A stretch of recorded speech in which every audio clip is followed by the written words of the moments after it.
in the chat, wrenched, by the way. Come on! Come on! Well, we're here. Hello. We are here, folks. Hello, everybody. It is Sunday, 16th of March in the year of our Lord, 2025. I am Brune.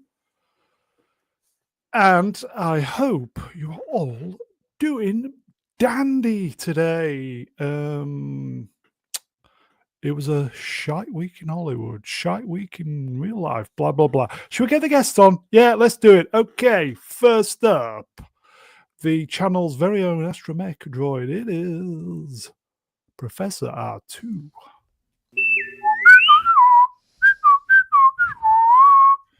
Yo!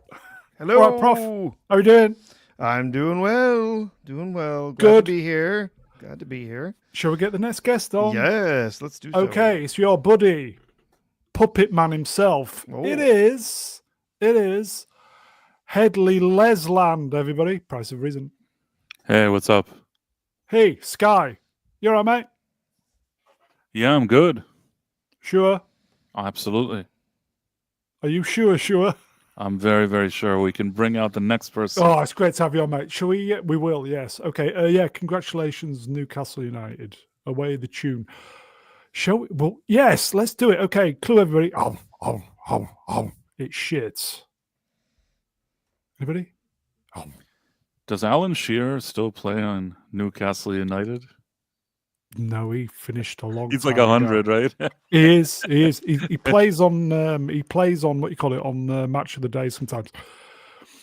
I see. Mega Geek. Hello, everybody. You right? Yeah, I'm fine. My brother was watching Arsenal versus Chelsea today because I hate football, but he was screaming in the living room, the usual things like, pass the ball, you idiot. What are you doing? Ball. That kind of stuff. So I think they won. I'm not really sure, but there you go. Football. Is it Greta? It's Greta. How dare you. It's great to have you on, Ian. Yeah, it's good to be on. Okay, Arch, Colin, hello, Wrenched. It's not shit, it's mega. Yep, I'm here. We're here. Good evening, chat. We can see you. Shall we get some slides? Proceed. Yes. Lots of slides this evening. Who's that? Amber Thunder Mountain or something? Amber Mid Thunder. What's she been in? Mid Thunder. She isn't mid. What's her name? Yeah. Damn. She was in Prey. Yeah. Prey as well. I was in Prey. She's in Novacaine. Okay, Novacaine. Did they play that song Novacaine by the Eels in that film? I don't remember now. I've seen it. I'm trying to remember if I heard this. I don't know. I didn't notice. Maybe at the end. Not sure. Okay. Felt's 5 wrenched. He's been greedy. 2. Yeah, we are getting smaller. Unfortunately, a lot of people are doing a lot of different things. So unfortunately, you've only got us 4 today. I'm just experimenting with a more compact panel for a while. Yeah, he's lying. No. Busy people. Yeah, people are busy, man. People are busy. We are very blessed on this channel because when my golden rule has always been no more than 5 guests, 6 including myself, because it just ends up a shouting match. And we're very, very lucky on this channel now. We've all we get each other's cadence, if you know what I mean. So we're all pretty good. But I'm just experimenting with just, a smaller panel. Obviously, it's got to be an even number for the OCD, but we're just going to see how we get on for a while, yeah?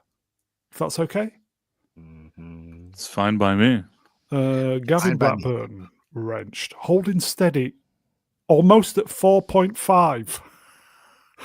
Just keep going down, mate. By the way, okay. I mean, basically, I could even sit and talk to myself for a few hours. So, can you? 3. I've done it before. Brilliant. I've done it before. Hello, everybody, and welcome to Mr. Brown Alliance. We're here today. We're going to be discussing a few different things. First of all, I've seen the movie Novacaine, so we can get into that. And I love how Brown is like changing the slides. Yeah, I saw the movie. I saw it actually before anybody else saw it. I saw it at an early screening, and I already posted a review about it that 5 people watched. Hey, you guys are back. Hey, you guys. Yeah, we're back. Hey. Yeah, I quite like that actually. Yeah. Price takeover. Yeah, go for it. No, it's okay. I mean, if you already put on the slide, I'll just tell you. I saw the movie, and I didn't expect going in thinking that this is going to be some kind of spectacular movie or it's some kind of sophisticated movie or quality movie. But I will say this.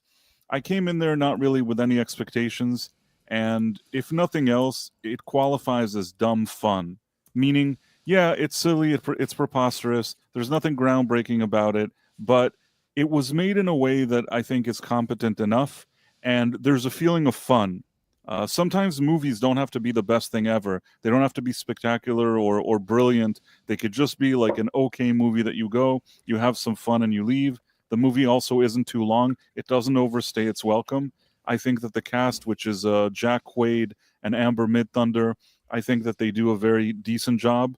Amber Midthunder, I thought her role in Prey was stupid, that she's battling the Predator in the forest as a little girl.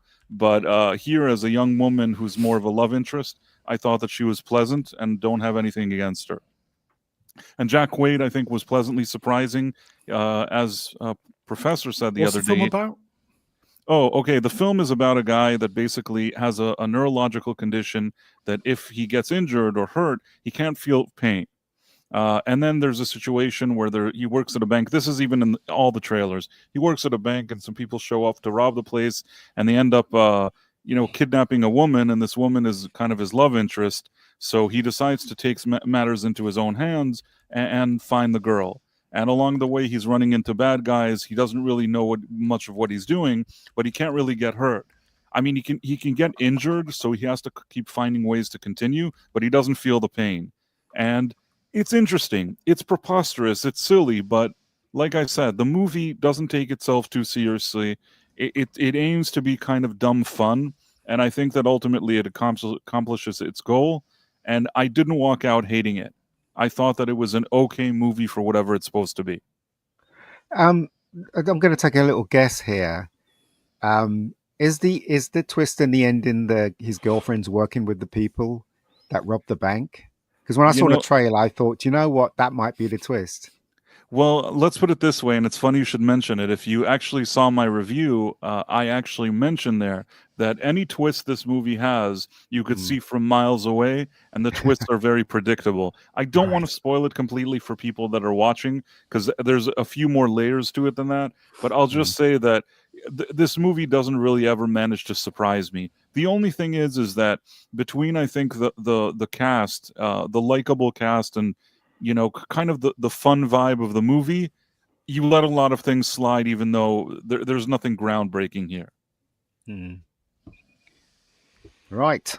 Okay, so nothing groundbreaking, everybody. Nothing to see here. Nothing groundbreaking, but dumb fun. Along. Dumb fun. That's worse. It's a dumb fun popcorn movie. Sometimes I like those.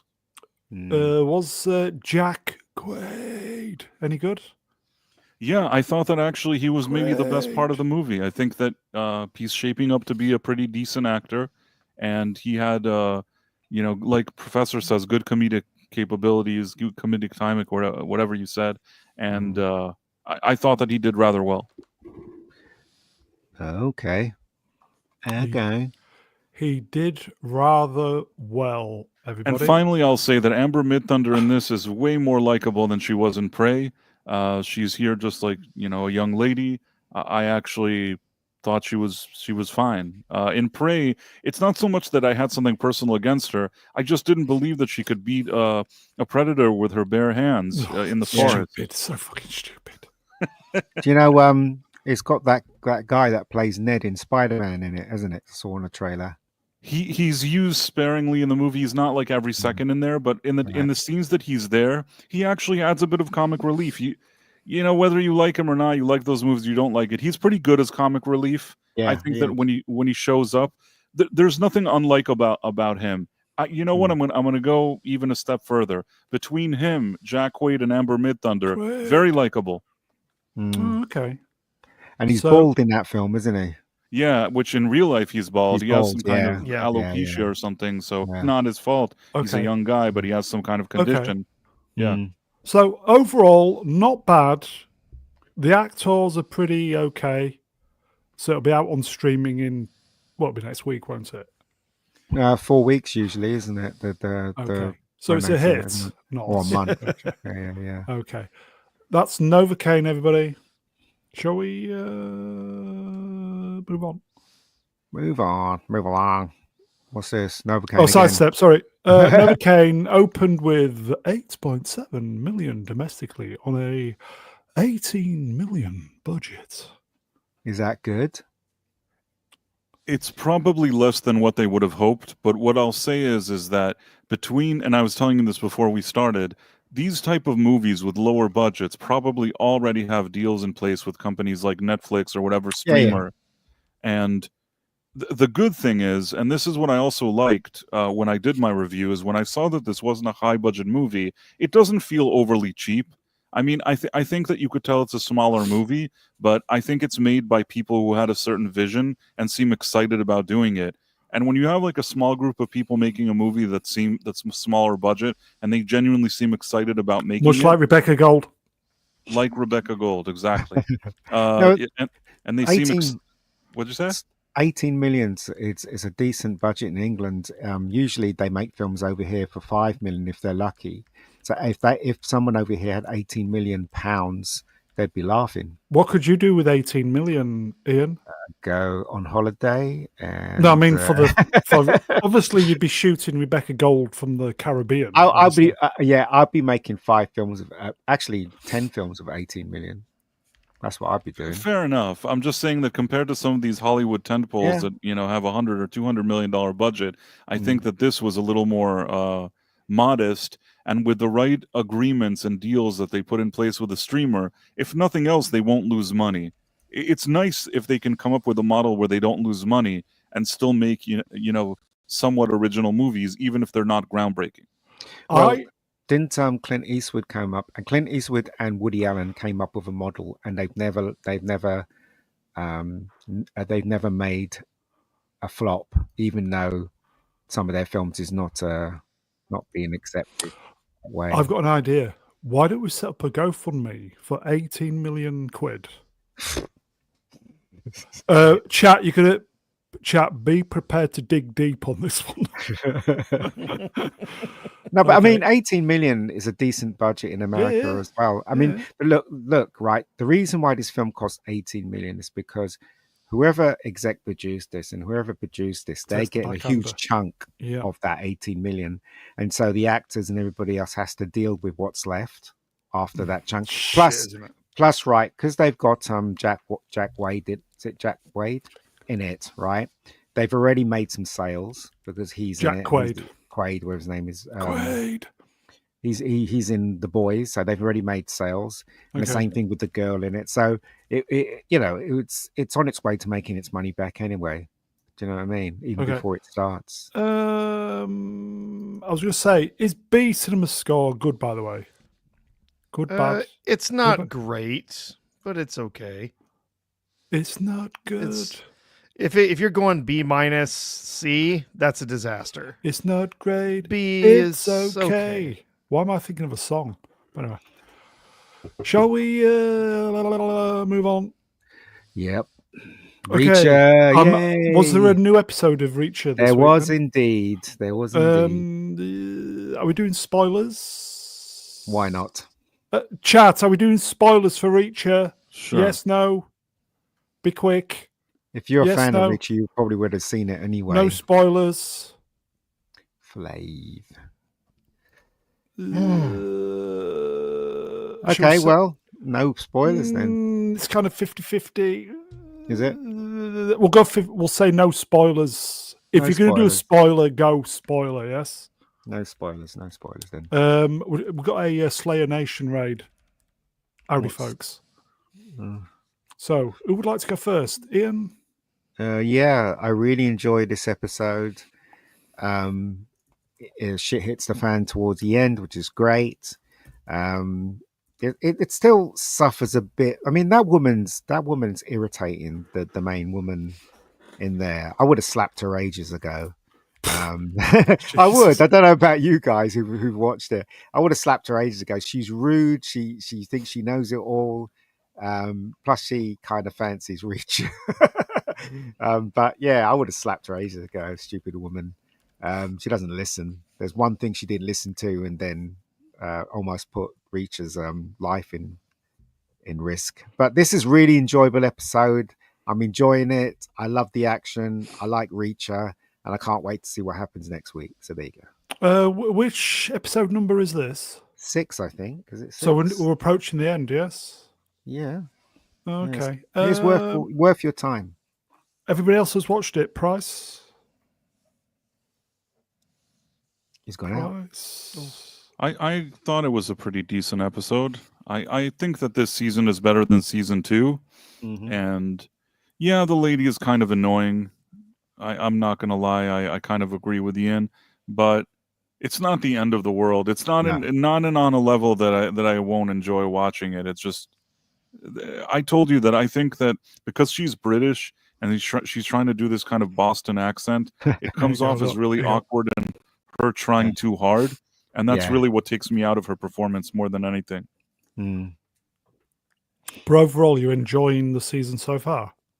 Yeah, I'm enjoying it. Just her, she's like, yo, where you reaching? Why are you going in this? Why are you doing it? Coffee? time What to is kill- coffee? Is it coffee? Coffee, we got coffee here, Reacher. And it's like, why don't you just speak? I would have preferred to just speak in whatever real accent you have, or do your best American one. But obviously, like, you're not from Boston, so maybe lay off that. I don't understand that cop that's with her. I don't understand why he's with her. I mean, he's almost close to retirement. Why is he risking his life and what's left of his pension Oh, to help this Well, woman, especially okay. when she's so rude as well? It doesn't make any sense. They need to kill somebody off. they need to probably, kill him like, off. Yes. Oh, Because okay. he's Like- near pension. I'm 2 days away from pension. Right, Goodbye. Yeah. that's the classic. That's the Yeah. classic person. Yeah. It's like the Yeah. equivalent on Star Trek when Kirk and Yeah. Spock suddenly see a new guy. He's like, "Hi, Yeah. I'm John Smith," and they're like, I'm wearing a red shirt. "Right," and you know that like 5 minutes later he's gonna die. Yeah. That's what this guy reminds me of. Maybe Yeah. I'm wrong. We've got a question. Wrenched. Why not just hire an American? I'll tell you why. It's because that We're cheap. initially, British actors are cheap. Plus, and the Americans are kind of crazy, really. They think that British actors are better than their own, and that's not necessarily true. It depends on the actor. Well, That's all I can say. yeah. Mm. You know what? Hugh, I'm gonna partially disagree with you. I've always gotten the impression, and maybe it's not like that anymore, but for a number of years, I felt that in England, when somebody decides to be an actor, the way the schools are and the system, that teach this Yeah. kind of thing, I feel like they take themselves very seriously. Here in the US, there's something a bit dumbed down about the process. And that's why I think we get less quality actors. Now, I'm not saying there aren't quality actors. I'm just saying we get less of them because, I don't know if they don't take their craft as seriously. I can't really put my finger on it, but they lack a certain amount of depth. There's something like more shallow about them. Maybe now it's changing, and with everything that's happening in England, they'll be shallow too soon enough. But No, the reason why they're slightly better, some of them, and I say slightly, is because they start on stage. So when you True. start on stage, you learn how to perform without stopping point. Do you know what I mean? But in America, when they teach you how to act, they Straight basically in. teach you for TV and on the Right. screen. Yeah. So there's all these things that they learn and stuff like. So it's very different Yeah. method. There you go. It's not a theater focused. There you go. It's the Phobos Wrench. Hello, my friend. The British acting tradition is far better. I wouldn't say that. I've been to plenty of acting classes, and I've been to American acting classes, and I personally would say the American way of performing is much better than the British way of performing. Personally, I would say. But anyway, that's just Okay. me. Prof, are you watching Reacher? Yes. Nope. Nope, haven't had time to get to it yet. Sorry. I've heard so many good things about it. It's definitely on the list. It's just managing to find the time. Yeah. I mean, just Okay. going back on the acting thing, right? Yeah. We had just an example. We had I was shooting something. Right? I can't say what I was shooting because I'm under contract. Shooting something. A British girl came in to Ooh. play this part, right? And she was okay. And then we had a Canadian that came in Easy. and she played his part. And the Canadian sounded more convincing with the bad dialogue on this script than the British person. Do you know what I mean? So I don't know what it is. I think it's because we're used to American TV. Yeah. That's why it sounded so natural rather than the British girl. So yeah, I think it might be that really. Sorry, carry on. Okay, we've just got a couple of super chats, if I may. Manonymous, again, I like that name. $2 Australian. Thank you, my friend. What does this button do? Buys me a pot noodle. Thank you, my friend. Maybe two. Istophobus wrenched $2. Amber Mid Thunder. They got the mid part right. Yeah. Thank you, my friend. I thought she was rather cute. I mean, It's cute, yeah. he himself is not like, a traditionally, he doesn't look like a supermodel himself, Jack Wade. He has kind of a quirky look, and I thought that she was kind of quirky but cute. So in this case, I think it works. I mean, I'm not saying that she would be a love interest for everybody, but I think that within the context of this movie, I think it was fine. Vex, keep moving. Just Keep moving, Vex. Exactly. We need you dripping by the end of this stream. Yeah. Okay. So, couple more episodes to go. We're all liking it, yes? Yes, You it's excited good. for the finale? Excited? I am. I think it's good because I'm just waiting for the showdown between him and Paulie because Paulie's huge.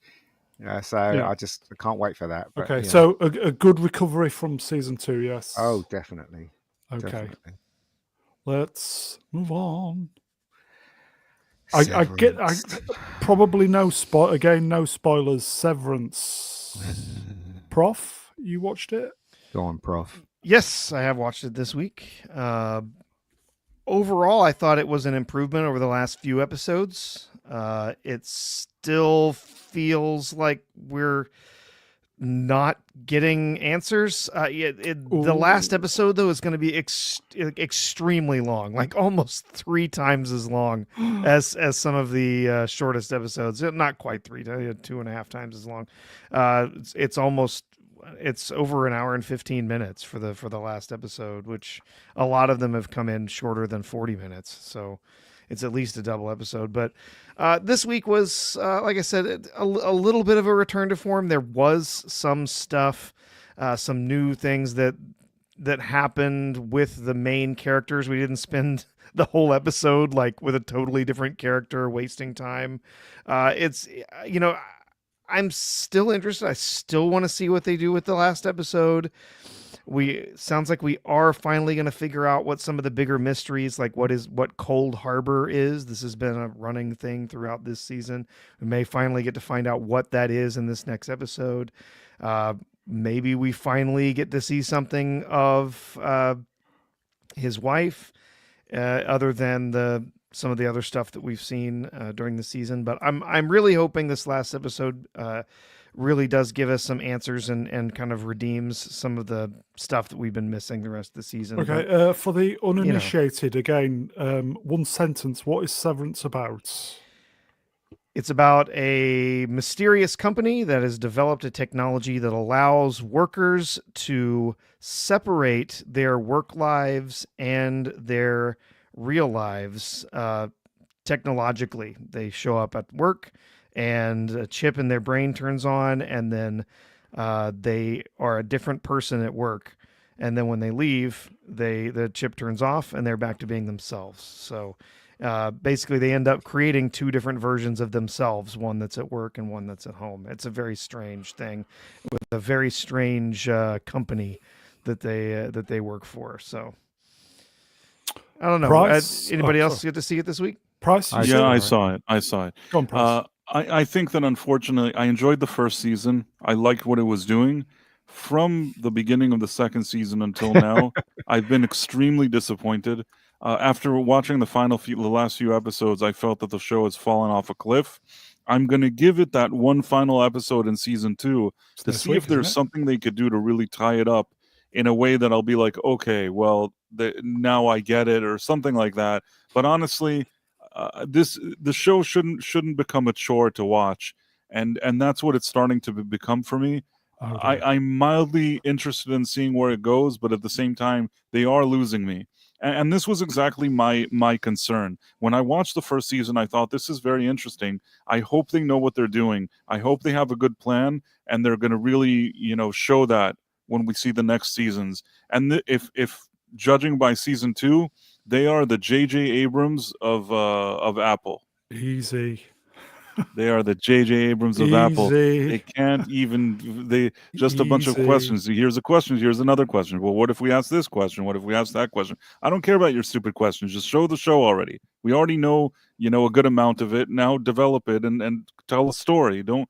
It's like now they think, oh, we'll do a cool shot where we use a crane, or we'll put this kind of spooky music for like 3 minutes and a guy just walking around looking at the ceiling.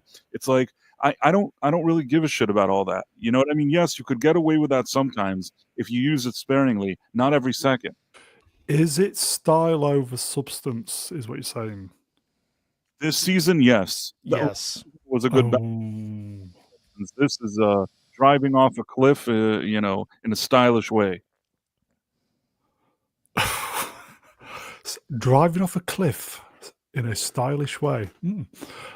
Mega, Ian? Yeah, I don't think this is working for me anymore. No. I think this, Oh, this you this loved episode, it. yeah, I loved season 1, but this season is just ridiculous. Yeah, padding. That's exactly what I was going to Oh, say. dear. A It lot of padding. Yeah. It feels like they're trying to make up more episodes. I'll give you an example. Okay, last week, right, we were Are you talking doing spoilers? just a bit. Spoilers, everybody. We were talking, me From last week. and Professor and Price, and we were saying, why would the sister ring up that woman? Yeah, and the guy was saying, don't ring her. And in this episode, they're meeting with her. It's like, why would you do that? You know she's the enemy. You know she can't be trusted. Another thing that pisses me off as well, I'm seeing in every show apart from Reacher, because Reacher is a bloody man, right? Why is it we've got two strong women pushing around this guy? Why is that? The why Right? now, though. He's all weak. He's like, oh, I don't know what to do. And then you got to Arquette just staring steelily at him, and his sister giving him shit. I'm thinking to myself, what is wrong with men in TV shows now? They don't have to be consistently soft. Well, it's Do the you know what I writers. mean? It's not the men. It It's just, the it just writers. pisses, it just pisses me off, right? It really does, right? Even Mr. Milkshake gets told off by what's her name with the wig this week, and it's like, do you know what I mean? And also, right, 2 main characters.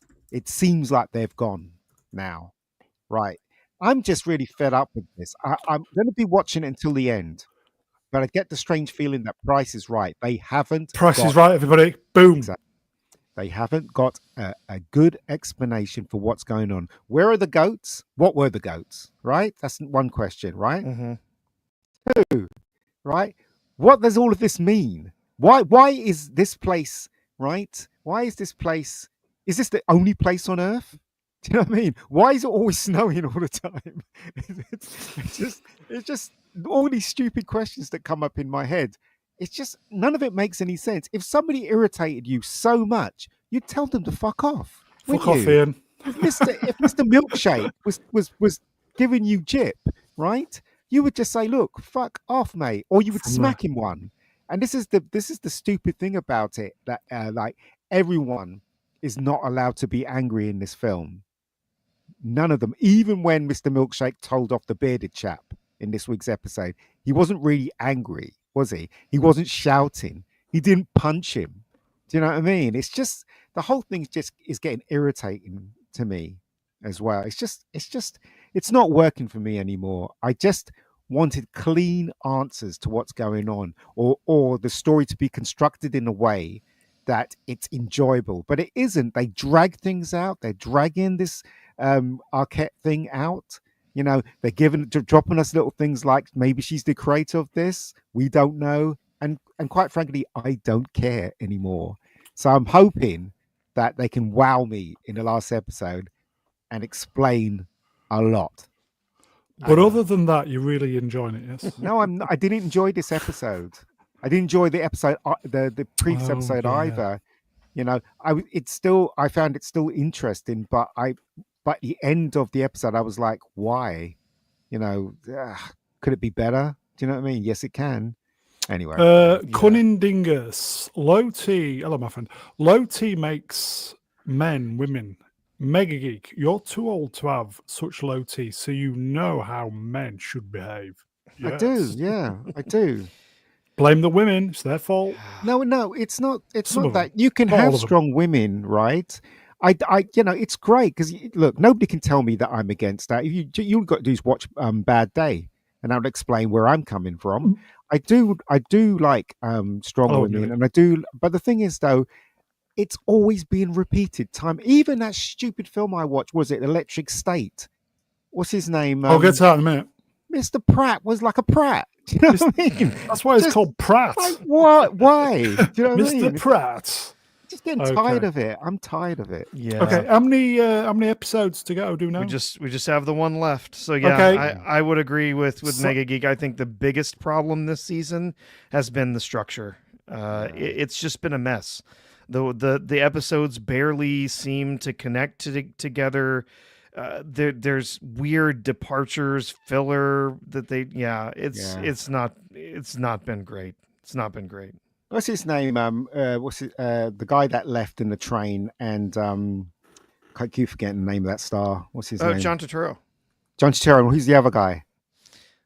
the one that was with him. Yeah, the one he's in love with. Oh, God, my brain. Anyone? Welcome to my world. I can see his Chat, face. help us out. Come on, who's ever watched it? Help us out. Oh no! He's so famous. How could I not remember his Christopher name? Walken. Christopher Christopher Walken, of course. Walken. We're all Christopher fucked, everybody. Walken, right? What the hell is that all about?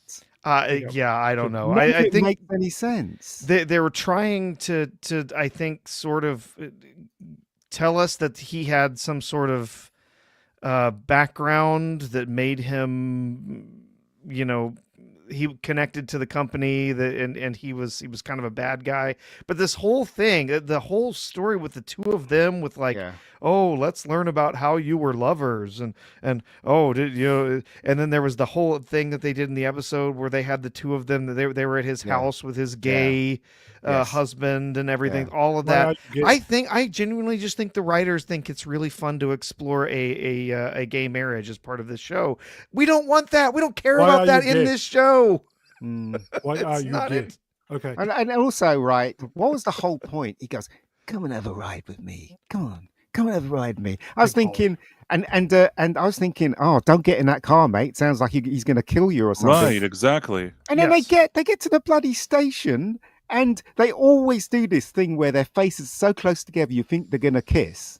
And then they don't, because obviously the two actors don't want to kiss each other. I know that for a fact. And they're not gay, either of them. Dragged they're not gay, that out. They dragged that scene out yeah. forever. I'm like, what is the point of this? Why didn't he just leave him alone? Leave him alone so he can just live in his house. In fact, how did he get into his house? Remember, he goes in his house and he's sitting there in the chair and like, how did he get in? They do imply what's going on there is, again, that he's kind of a bad guy and has worked for this company for a long time, doing Maybe some he bad even things, killed people. Maybe and killed he's people. well, he says he's never killed people, but he's taken people places and then not asked questions, right? Like he's done things, you know, he's not proud of. But the whole thing in this episode with the two of them was that he basically knew, I think he knew that the company was going to be coming after John Turturro's character, and was helping him disappear before they came after him.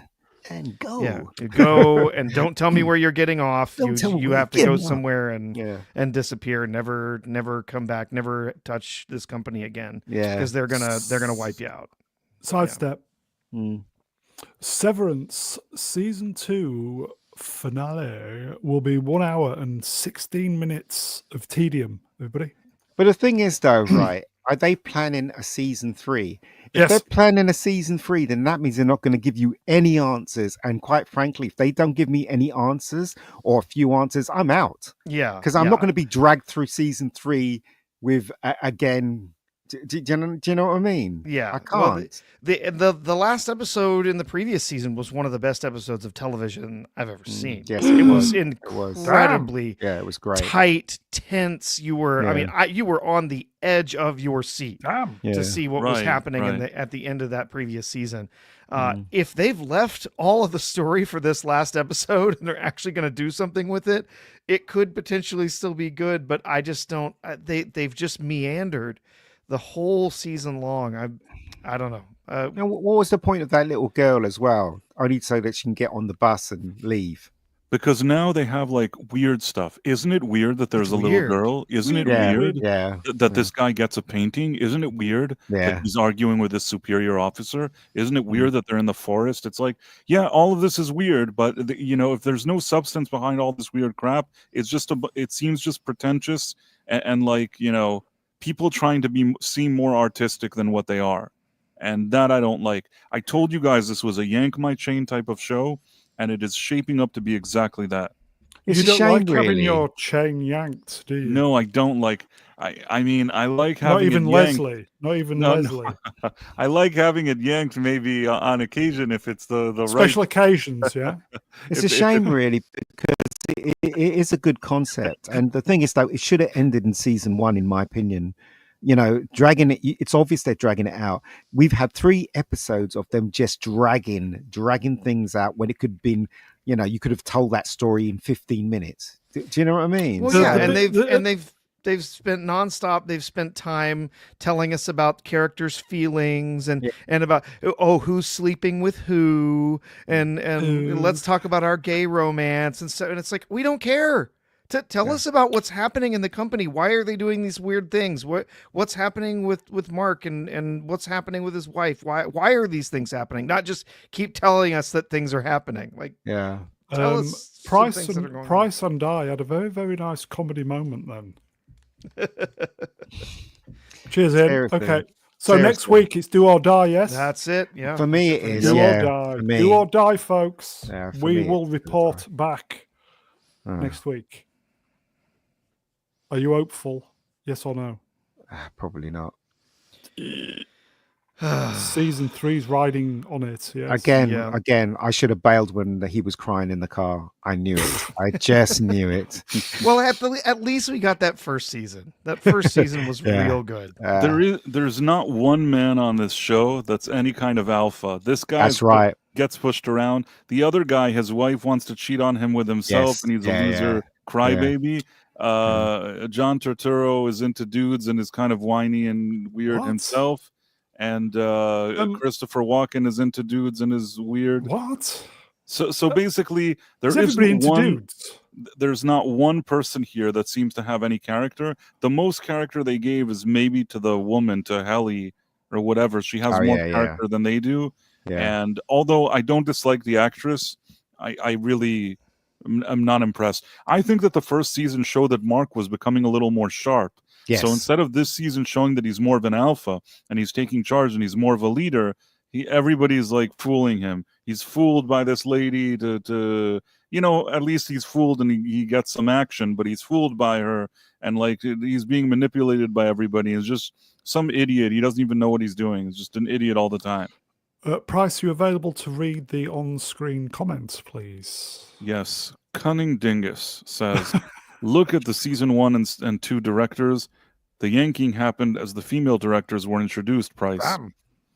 That is true. Damn. But that's the reason why I like Reacher so much, because Reacher's an alpha male, right? He doesn't take any shit whatsoever. Yeah. Yeah, and he is.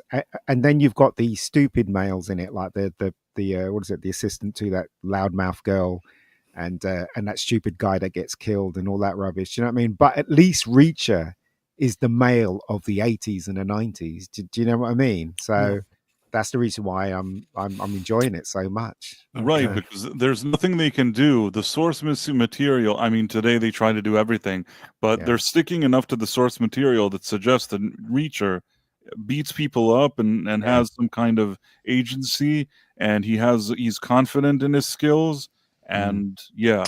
We will give final comment to Amelia Bedelia Wrench. Hello, Amelia. I have a toothbrush with Reacher's name on it. Very funny. In Reacher, even though the British Boston lady is kind of annoying, I thought that Neely, I liked her scene this week. I thought that was a pretty cool scene. Yeah, it was a pretty cool scene, but Last comment. again, right, everyone that got killed, the male guy got beaten to a pulp in the chair, right? And the other guys got killed. But Neely, she's the one that didn't even get a scratch on her. Do you know what I mean? They still running that thing.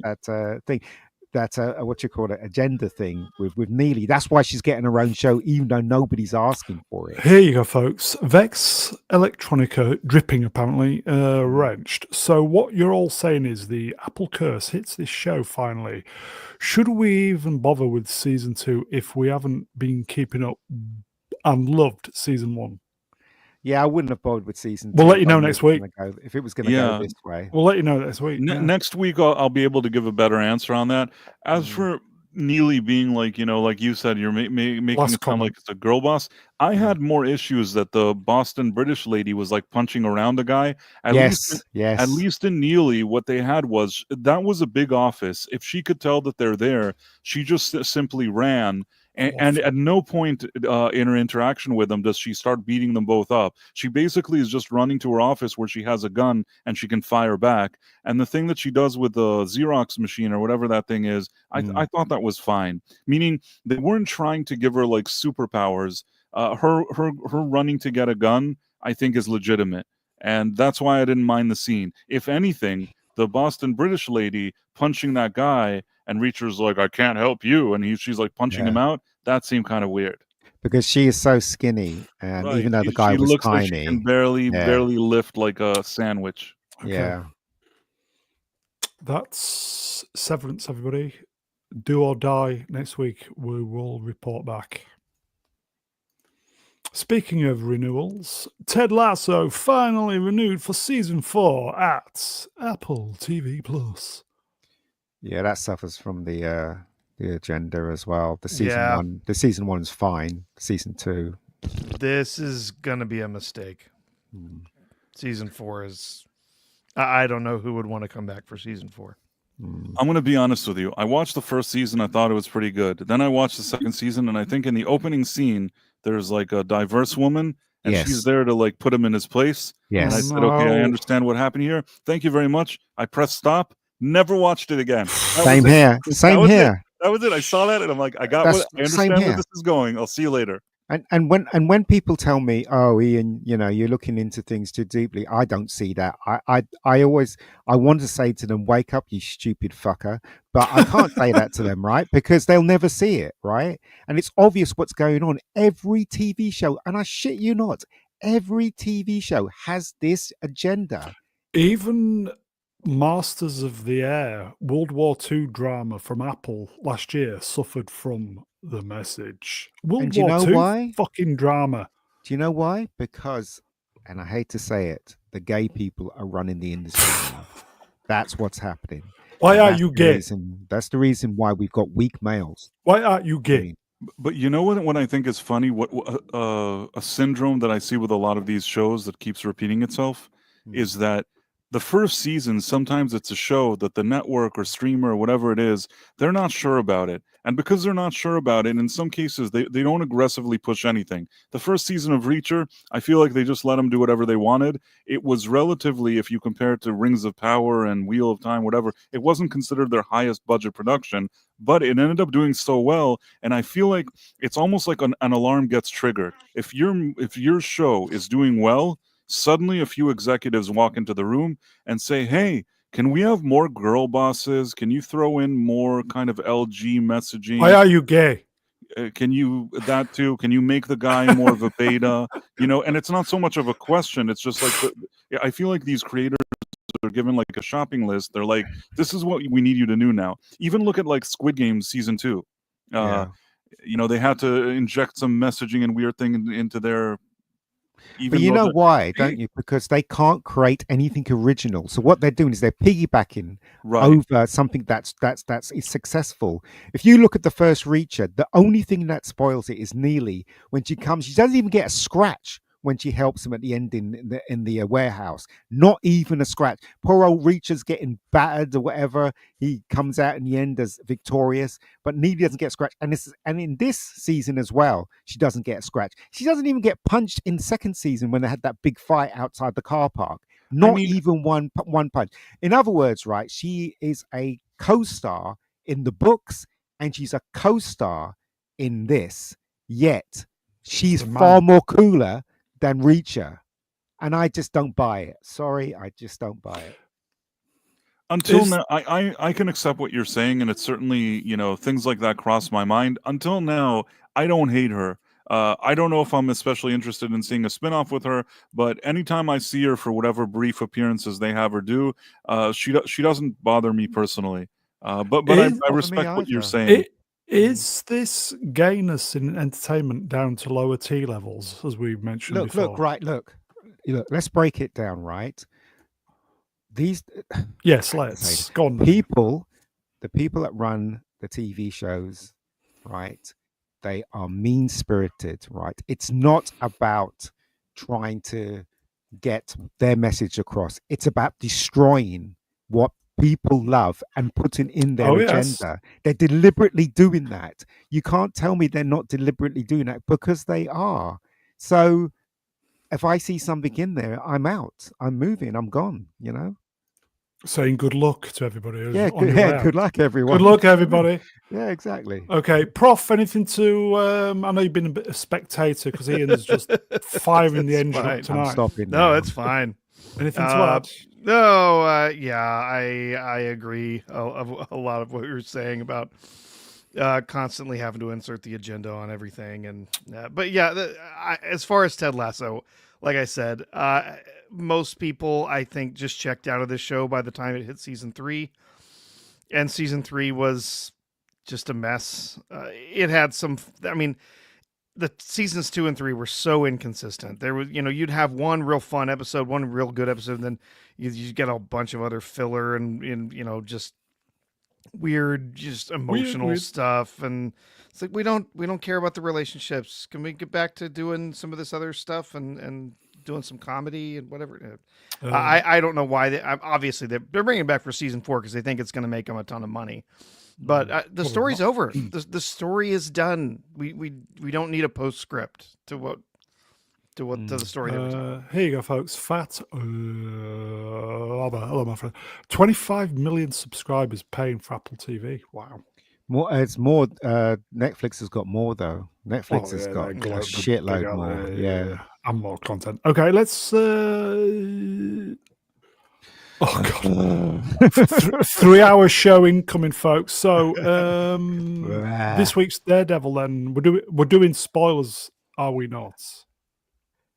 Are we doing spoilers? Well, I guess I spoke about this on Wednesday anyway. So we'll talk about it again. I'll let Bryce and have a Prof, go. you want to go first? Well, this week's episode, as an episode in and of itself, if we were just talking about a show that's a courtroom drama, I thought it'd be a pretty well told story, except for the part where the lawyer screws his own client over without even talking to him about it beforehand. That was a little weird. But overall, I thought that the story was pretty well told as an insulated singular episode, but it's not. It's part of a series about Daredevil, where Daredevil, is supposed to be running around like doing action stuff, and it was an entire episode of just courtroom drama. In the end, I was pretty bored, and I don't know why it was part of this show. Not insulated as its own episode.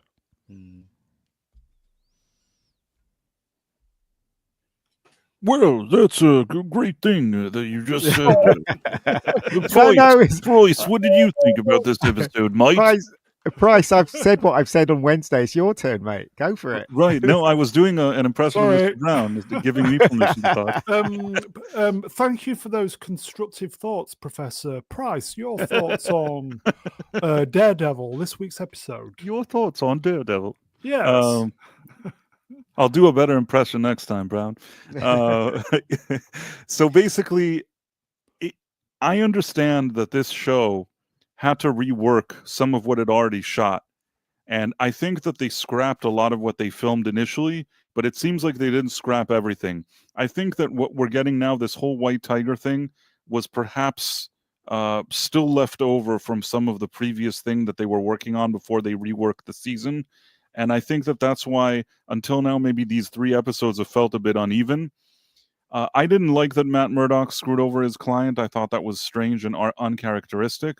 But at the same time, I still didn't hate the episode.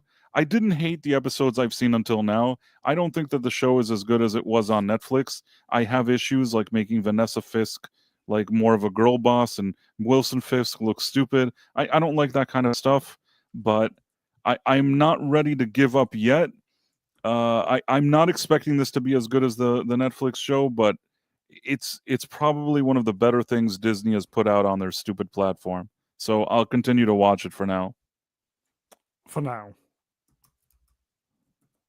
For now. For now. For now.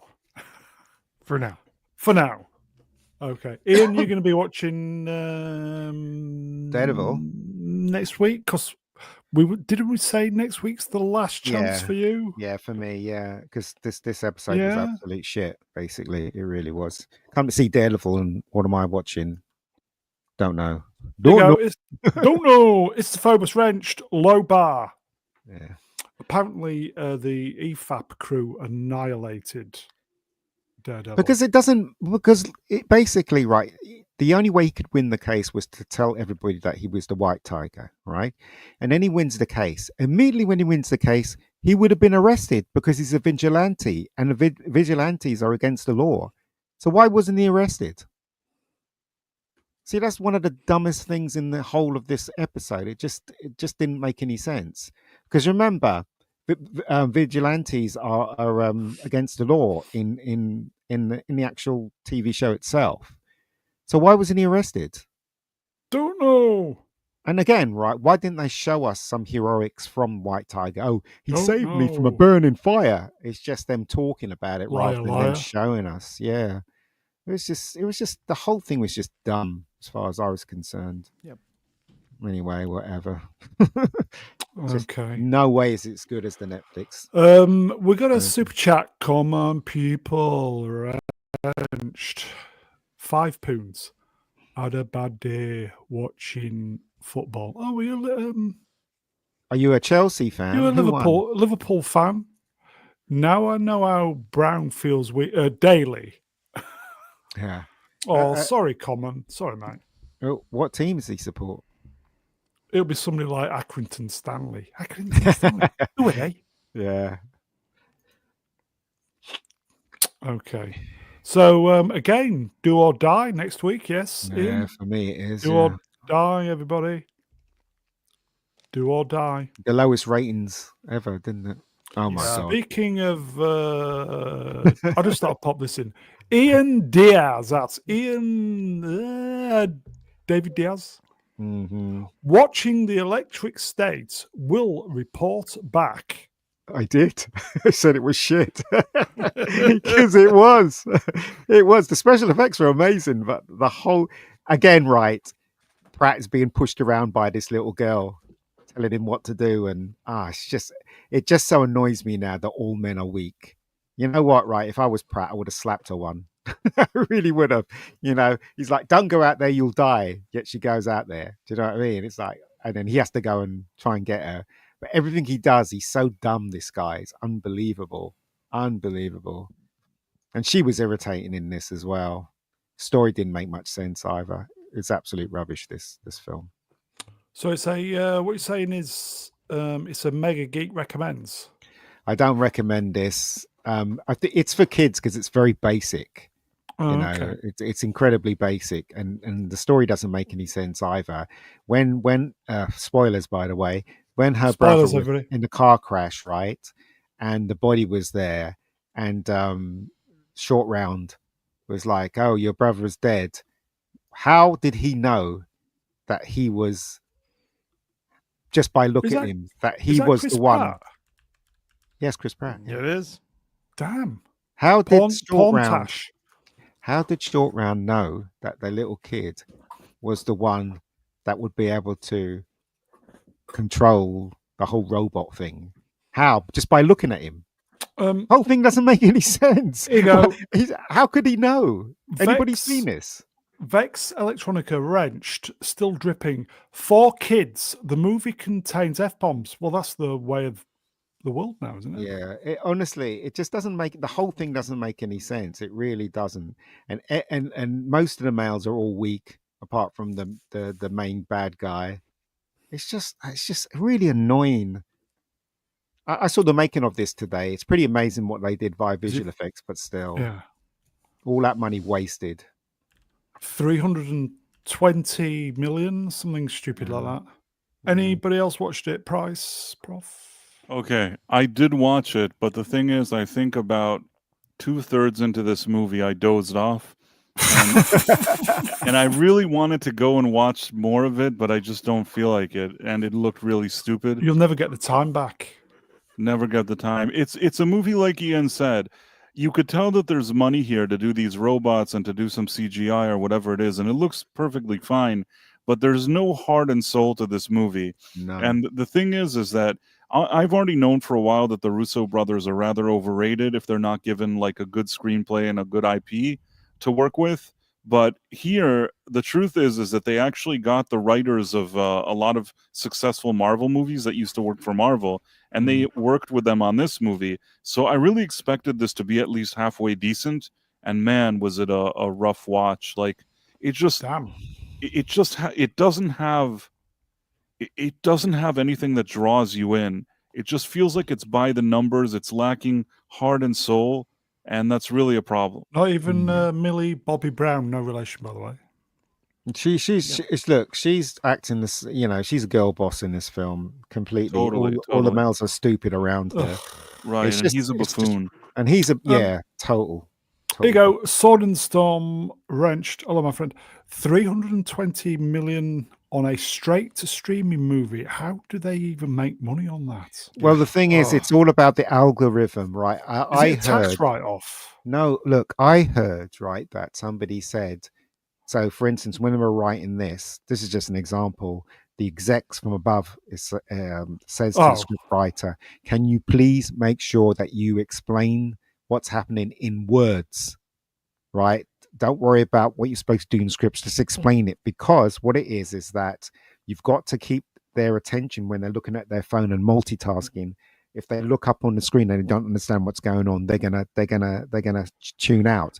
But if everything is explained to them every second via words, then they'll know what's going on even when they look up from their phone to watch. And that's literally what one of the execs, well, not literally, but in a roundabout way, what one of the execs said when you're So making stuff on ironically, Netflix. this is okay. Okay.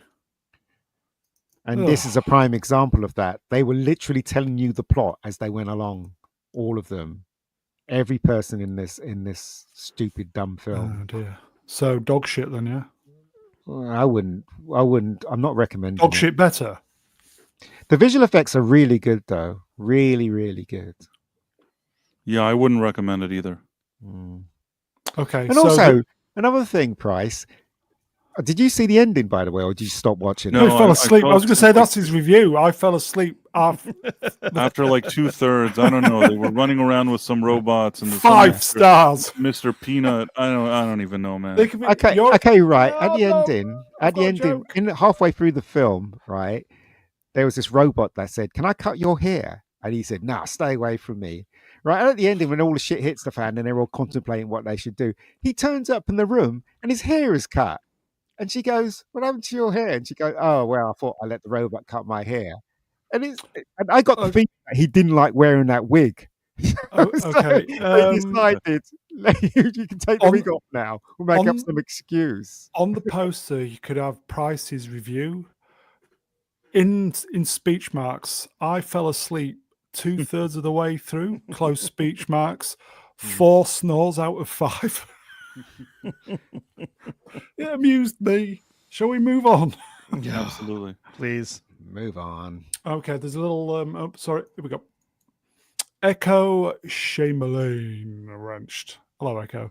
Ian can't stop the way he feels. Things Hollywood do don't seem real. It drives him crazy. Ooh, Um, ooh. it's not that I get fed up when I'm duped all the time, and I'm really tired Sick of the of it, girl aren't you? bosses and the men being weak in TV shows. I really am. No girl gets told off in anything I've seen so far, even though they really are mean or rude.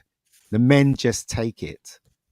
If you go back to the 50s and you watch a John Wayne movie, John Wayne would pick up the girl, throw her Easy. over his shoulder, Punch her in the and mouth. slap her ass and take her away. That's Welcome what he to Me do. Too, courtesy of No, John hold on. Wayne. Oh, No, sorry. no. If you ever What? watch a John Wayne film, that's exactly what he does in one of them. So Yeah, I'm not yeah, making yeah. that up. I'm not Yeah, I know making it it does. I know it does. I know it does. And then he gets Me Too'd. up. Yeah. Oh, God. There's a little bit of Russo stuff here.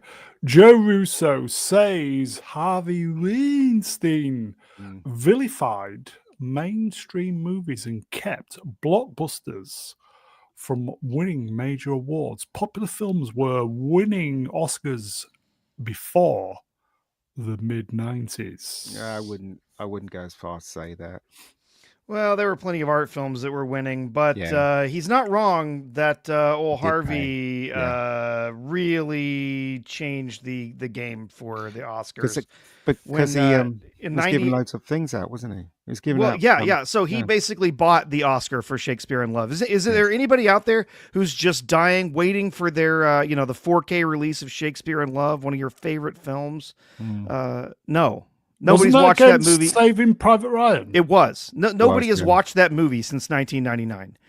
Nobody cares. It's not a good Nobody movie. cares. It's a C at best.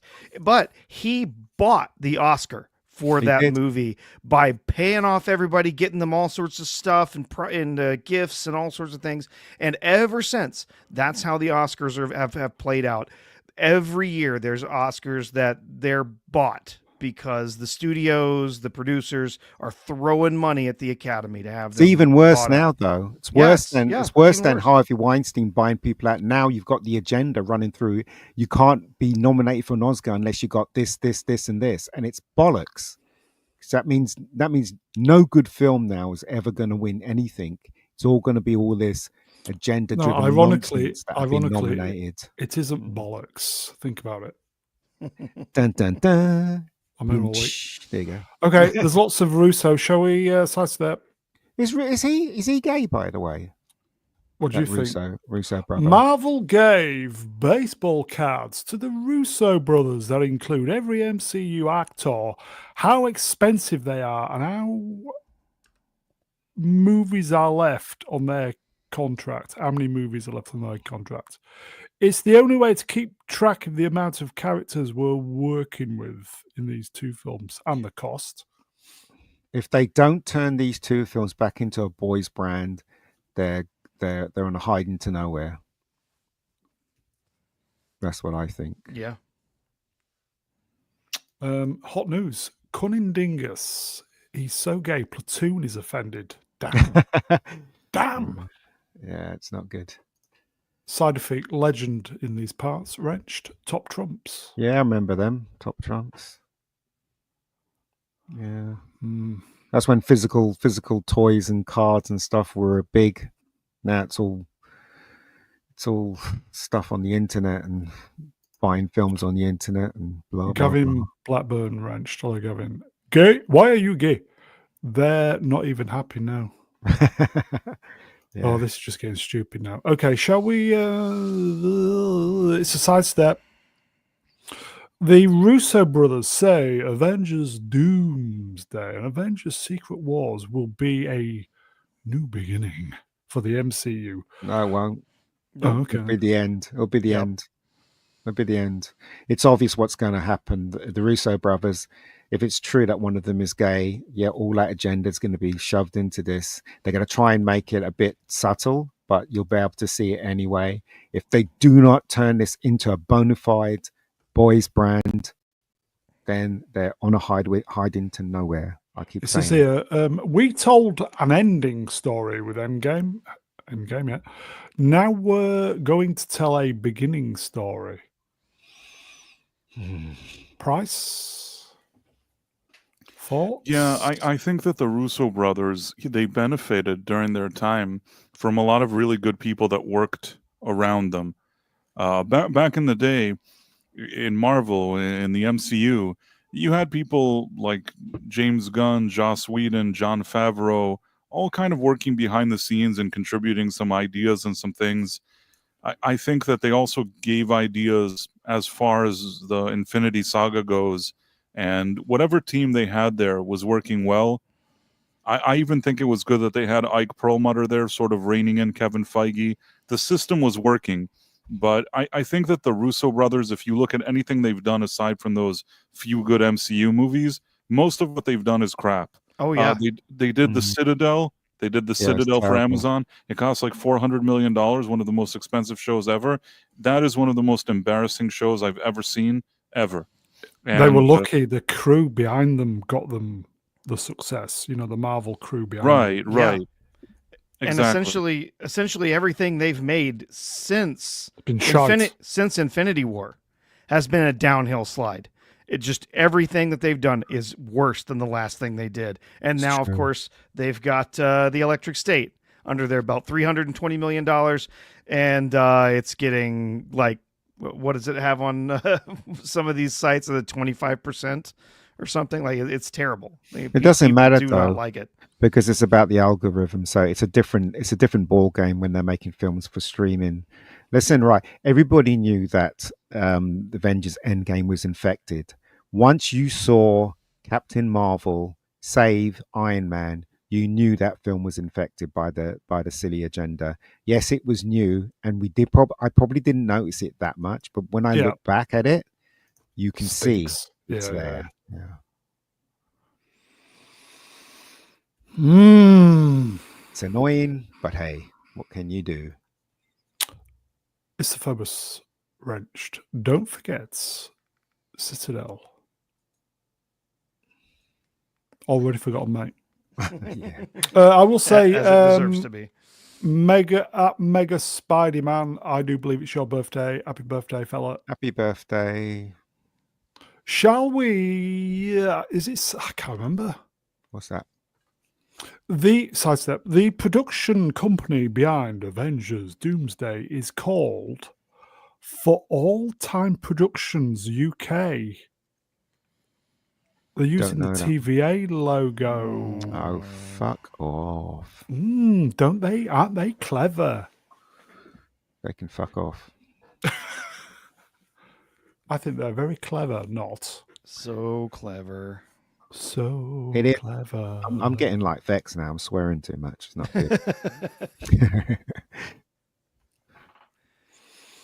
It just annoys me, right? Because Oh. I'm a fan of comic Yeah. books and stuff, and it's so obvious what you have to do in these comic book things, even down to the costume designs. Yet they're so don't know what they're doing.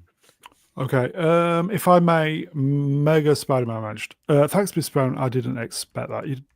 Happy birthday to you. Happy birthday to you. Happy birthday, dear Mega Spider-Man. Happy birthday to you. There you go. Mm-hmm. Okay, anything to add, boys? I don't think the MCU can be saved. It's fucked, It doesn't isn't really it? matter what they do. Fucked. Yep. Plus, cinema's going downhill. So I you yeah. know, where are they going to be showing this film? You know, Not on my Cineworld, no. exactly. Mhm. Cinemas are closing down left, right, and center. It's just, Yep. you know. Perhaps if they make a new rule where movies do not go into streaming for 6 months. Something might Also, change. what's really annoying is I've never understood how two people can direct a film. How could two people direct a film? Is one stronger than the other? One is like saying, "Oh, we want One's this," gayer. and the other brother's going, "Okay, let's do that then." Do you know what I mean? It makes no sense why you have two people directing one movie. Well, I have to say this is that when I look at the Coen brothers, I think that sometimes you have one that maybe is more directing the actors, and the They're other good, one is though. kind of more of a producer. Sometimes you have That means there's situations, only but one director. Here you go. right. But Half a brain each. Side effect, legend wrench. you may be right, but I'm saying that what I've seen in the past is that these kind of, especially if it's brothers, they somehow divide the workload, and there's certain things that they do better or worse, and somehow that they make it work. It's the same with the Coen brothers. It's the same with the Wachowski brothers. They're not brothers anymore. Sorry, I'm referring to when they did the Matrix. At the time, They're if still you brothers. What are you talking about? That's okay, true. if you That is Okay, true. DNA, on the DNA level, yes. if you go on eBay now and you buy a physical DVD that was printed back in the day for The Matrix, and you put it into your DVD player, it'll say the Wachowski brothers. That's all I know. I don't know what happened afterwards. That's all I can tell you. So they were able to direct that movie together. I would Since then, they've disappeared, apparently. I would never direct a film with somebody else because it's pointless. It's like getting a Christmas card, right, from somebody, and it's addressed to you and somebody else. Do you know what I Can mean? It's not you. It's may not I- for you. You know? Do May you I understand what I'm saying? May I pick you Why up are you on that? interrupting me, Ian? 'Cause I'm- What's wrong with you? May You I- never interrupt the girls when they're on. You always What interrupt price? us. I don't interrupt Price and Natty. May I pick you up on that? Go on in. So, okay. So, you get a phone call Mm. next year. Yeah. Or this year. And it's Steven Spielberg. Yeah, talking. Spielberg on the telephone. Ian, I need you to help me direct my new UFO movie. You're going to turn him down?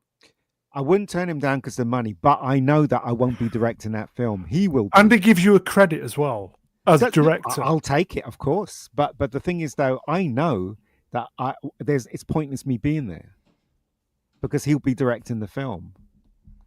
Look, it doesn't work, right? I don't care what anyone says, right? The Coen brothers, right? If Price is right, one of them is kind of Price is right. Yeah, exactly.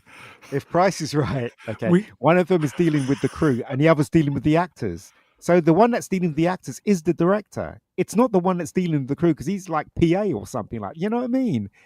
They're not directing together. It's not possible for two people to direct a movie.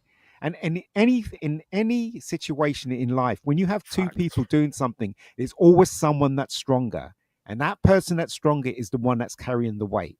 Always. Well, from what I remember initially, now I remember that with the Coen brothers, what they said is that they couldn't say that they're the Coen brothers directing it. What was it that they had to say? There was something I can't remember that initially they did it one way, and then the Academy allowed it, and then maybe they said that it's both of them. I don't really know. Maybe it's for awards; they have to write both names. Okay, but maybe I don't know. Price, Prof, you know, in your live stream, who's the stronger one out of you two? Who's the weak one? Well, it's Price's channel. So he's the weak one. Have you cooked Price? Occasionally. I think for future reference, folks, there's a standing drinking game on Sundays. When anybody says Price is right, drink. Yeah, that's the new drinking game for Sunday. Sorry, go on. I'm saying in live streams, you don't really. It's not the same rule because we're not directing people. You know what I'm saying? We're just shooting the breeze. Usually, Professor and I, we're talking in the middle of the night. If we can both stay awake and listen to what we're saying to each other, that's already like a huge bonus. I don't think that there's really like it's a huge bonus if your audience stays awake as well. If you talk to the Coen brothers or the brothers that directed the Matrix film or the two people, the Russo brothers, they'll give you some kind of crap about how it is possible to direct a film together. let me tell you something. I've directed movies. It's bollocks. There's always someone that's stronger than the next person, and he's carrying the weight. So it's one of them It's, that's it's directing. hierarchy, isn't it? No, look, No? in life, naturally, when you team up with someone, there's always who was the strongest out of Starsky and Hutch? Tell me, Huggy who's the Bear. strongest? No, tell me, No, Huggy Bryce. Bear. Bryce, have you ever watched Starsky and Hutch? Yes, I have. Who's the strongest out of Starsky and Hutch? Who's the strongest out of Yeah. Starsky and 50-50, Hutch? isn't it? I can barely tell the difference between them. It's Starsky, obviously, because it's in the title. Starsky. Starsky is the strongest one out of the. Oh, and out of the duo. oh, and he owns the car as well. So And he owns the definitely, car, yes, of course. There you I go. guess. All right. There you So go, I guess Ken. it's Look, there you Starsky. go. See, they're coming in. He owns the Oh, car. yeah. Yeah. No, Hutch. No, Hutch Yep. was a little softy. Hutch was a softy, man. Car keys and clutch was the Cockney rhyming slang, wasn't it? Okay, shall we move on from the Russo brothers? We're kind of feeling that unless if they produce a miracle, it's not going to happen, is it? It's look. People are going to go and see it because of Robbie Downey Jr., but it's going to flag off when it's been released. You know that it's going to flag off. So This is going to have to be the first Avengers level of success, isn't it? Oh yeah. Yes, no? If these two films aren't pulling in over $1 billion, they're failures, and I don't think they will. I'm not sure they will, and I also don't know if they'll be good. Before you had the fan goodwill, you had people that helped lay the groundwork for the Infinity Saga, which I Yep. think that both Joss Whedon and James Gunn had a lot to do with it, and even Favreau. And none of those people are really involved like this now. You have the Russo brothers who have proven to be only good when everybody holds their hands and kind of sets the situation up for them. They've been put on a pedestal, and I think that they're just not as good as people think they are. And who knows what's going to happen with these two movies. You had a very, very loyal fan base who considered the movies a vent. if you look Cinema. at one of the best ones was Winter Soldier, and it was directed by the brothers, right? Right. If you look at that movie carefully, right, what was great about that movie? The stunts, the action, because the action is very unique in that film, ScarJo. right? Yeah, Scarlett Johansson, Fit. right? Fit. And what else? The screenplay which wasn't written by them, was very good. So majority of that film had a lot of stunts in there, and literally they are directed by the stunt people, or they advise the Russo brothers of the stunts and I the might watch action it and this everything, week. right? So, right, what is the Russo brothers doing? It's not like it's a talky head movie where they're actually directing actors. It's all about the performance and stuff like that. It's not. That's not the type of movie. So the question is, what did they actually do on the fucking film? Do you know what I mean? What did they do? Oh no, Side of Feet, legend in these parts, wrenched. I'm not like this. $1 billion. It's going to make $1 billion. Maybe I just don't know. Okay, maybe they did direct that film Sorry, very folks, well. they're I right. don't know, but judging by this last film that they made and the previous film that they made, I'm doubting that they were responsible for the actual greatness that was in Winter Soldier. And That's what I'm saying. Sorry, go on. no, go on. I was going to quickly say that a lot 4 of hour streaming coming. Go on. a lot of people, when they saw their recent projects like The Gray Man and Citadel, and even they're this terrible. Electric State, all this crap, people, or not the Electric State, people were saying, well, they didn't have good writers with them for these movies. The truth is, though, for this final movie that they did now, this Electric State, they had the writers who worked with them on Winter Soldier, on Civil War, on Infinity War, and on Endgame. Those were the same writers for all 4 movies. They teamed up with them for this Electric State, and it wasn't good. So maybe even this whole team, this whole kind of super team of people that they had around them, maybe even that's not good, or they lost their touch. I don't know what to tell you. But let's just take an analogy here. You know, to build a house, you have to have a great foundation. If the foundation is weak, the whole house falls, right? With the material for Winter Soldier, it came from the comic books, Right. which was Yep. which was completely solid. So Right. the only way they could get better is to build upon that solid storyline, which is what True. they did. True. With these other ones now you mentioned, the storylines ain't that good, are they? And so the who I was about to say the Wilson brothers, they basically flounder around, don't they? And put, maybe they were never good in the first There you place. go. No, they're very Key- overrated. They're very overrated. They started off as like writing screenplays for not Arrested Development, for Community or something, and they got very lucky with their career. I'm not taking away. I enjoyed those movies, and maybe they did something good on them, but they are not the saviors that people are painting them out to be. Yeah. I think Well, that we don't after know these, yet. They might be. We don't maybe, know. but I suspect, I Doubt don't it. know why, my instinct tells me is that these Avengers movies are not going to be No. not even as good as Endgame, because I know Endgame people have mixed feelings about. I don't even think they're going to be as good as Endgame. Kivu wrenched on the spot. It's like musicians. Eventually, you start making shit albums, movies. Well, everybody has their point, don't they? They reach to their Okay. point where they are great, and then when they try to make more, they've reached their point and they can't. Shall we? I spent a lot longer on that one. Spidey Man. Peter Parker's classmates are expected to have a reduced role in Spider-Man 4. So all those reports about him and his girlfriend reading the script and almost crying, thinking it's great, is bollocks then. Because now they're telling us that Zendaya's role is really small in this film. So they cried because her role was small in the film. Could Do you know be. what I mean? What doesn't it make sense that their role would be smaller though, given how the previous film Yes. ended? Yeah. They don't know who the hell he is. They're not classmates and friends anymore. So Yeah. unless he's going to spend the whole time creeping on them, then their role would be smaller. I think that makes sense. I think their role should be non-existent. As far as Yeah, I I'm don't- concerned, let's just remove them from the movie and Yeah. fuck them. I don't need Zendaya. I don't need any.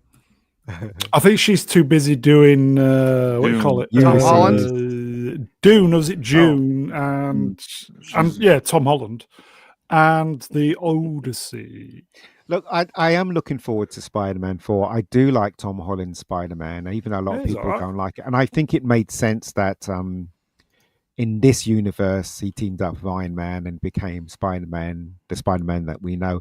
Now, it's a great side step because Iron Man doesn't exist anymore. Now he has to be the real Spider-Man, Spider-Man with no money, Spider-Man with no relatives. Do you know what I mean? So it's going to be interesting to see what they do with it. Has Zendaya ever starred with Pedro Pascal? I don't know. It has to have happened somewhere. Like the statistics, like are all Why for don't the they just- fact that she must have been in with him Wait, something. have they been seen in the same place at the same time? Is it possible that they might actually be the same person? Maybe. Can you imagine that if every film that came out for the next 10 years had Zendaya and Pedro in everything? How would you feel about that? You know, a lot. I'm just going to say it. I don't think she's that bad personally. I think, I don't think she should get all the roles in the world, though. Put it that way. I thought she was decent in Spider-Man 4. Sorry, 3. Tom Holland, last Spider-Man, yeah, it will be. She's not an actress. She just plays herself. She plays herself in every role she gets. She's just her. And Manuel Guerrero, sorry, Prof, cut you off. Wrenched. Zendaya is playing Pedro Pascal in his upcoming biopic called Being Pedro. I think that Zendaya, there's one thing that she does pretty decently.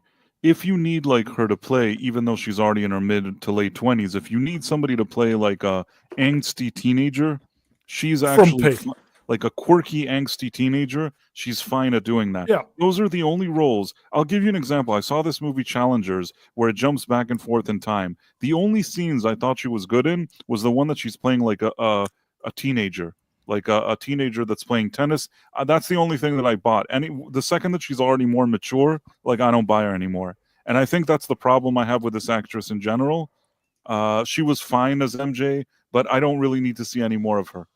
Is that the one where they're Pe- meant to, all three of them meant to get it on, and then it was the two guys that had it off with each other? Yes. It's the one that basically was made by that Luca Guadagnino guy, who is very rainbow friendly in his personal life. And Not people friendly. say that I'm looking too hard for the agenda. No, that No, it guy finds is you, doesn't it? 100% agenda. That guy is like, all he wants to do is shove that in. I think that it wasn't even What? in the script that the two guys get it on, and even then, it's like about two betas that like run around after Zendaya for like their whole lives. It just doesn't even make sense. Tennis champions, they usually like do blow and go out with a bunch of models. They don't need to chase Zendaya all day. You know what I mean? Sorry, I don't know how I got there. Go on. There you go. Common people. Wrenched. Price would only buy Zendaya when she's a what? How old is she now? I think Anyway, she's in her late 20s, but they still put her in roles that she plays like she's 50 well, she years does old. look like a teenager, doesn't she? Frumpy. She looks like, Right. she looks like a Face teenager. like a slapped ass. No, look, No? you're Melvin being, likes it. you're So being a Melvin bit has- mean. Am I? She's Sorry, not folks. she's not ugly. She's not ugly at all. And also, right, she can act, right? If you just got to look at the ending of the last Spider-Man film, she can act, but I don't think she should be in everything. Do you know what I mean? No, and I think her Why is she range in isn't everything? great. I don't think her No, of range. course it isn't. She is You're right. quirky teen. Quirky Yeah. teen 28. girl. Quirky teen girl. That's what she can do. Anything you bring her out of that, you're taking her out of her comfort zone. Haven't believed one word she said that's not quirky teen girl. Yeah, as I said, right, I agree with you, right, but you can't tell me You're that wrong. she wasn't good in the last Spider-Man film because I thought she was. She was serviceable enough. Yes, She was. yes. She Would you was like to serviceable service enough. her? That's what I'm saying. I don't She need was. to service her. She seems like she would be. Getting She service seems too from young Tom. or something. I don't know. Tom's Yeah, doing that. You know, she wasn't Oscar-winning performance, but the performance was there definitely. Serviceable enough. That's the best I Exactly. can give her. That Yeah. as an angsty teen in a movie that she's not the lead star of, she's serviceable enough. That's Tom's job to service a serviceable. I don't know, that's I I'm my- do not like sure. Tom I think Holland. she's servicing him, if you know what I mean. I love Yes. Tom Holland. I think Tom Holland's a nice guy. You can tell he's a nice guy, and he's good. He's a good Peter Parker. I don't know how long he can do this for, but I'm more. assuming that this movie and maybe another one is the last. Breaking. Hashtag Stranger Things star Sadie Sink has joined the cast of Spider-Man 4. Fingers crossed that she's the real Mary Jane because she's got red hair. Side effect legend in these parts, wrenched. One for the minge. She's very cute. Or is it just me? Thing is, though, Peter Parker in this one, is he going to college again, or is he like older Peter Parker where he No, has to get a job and He's going you to know, sixth form. That's university? Yeah. He's going to yeah. He's going As to an aide. uni. How could he go to uni? He doesn't have any money. Where does he get the money Ring from? Tony up.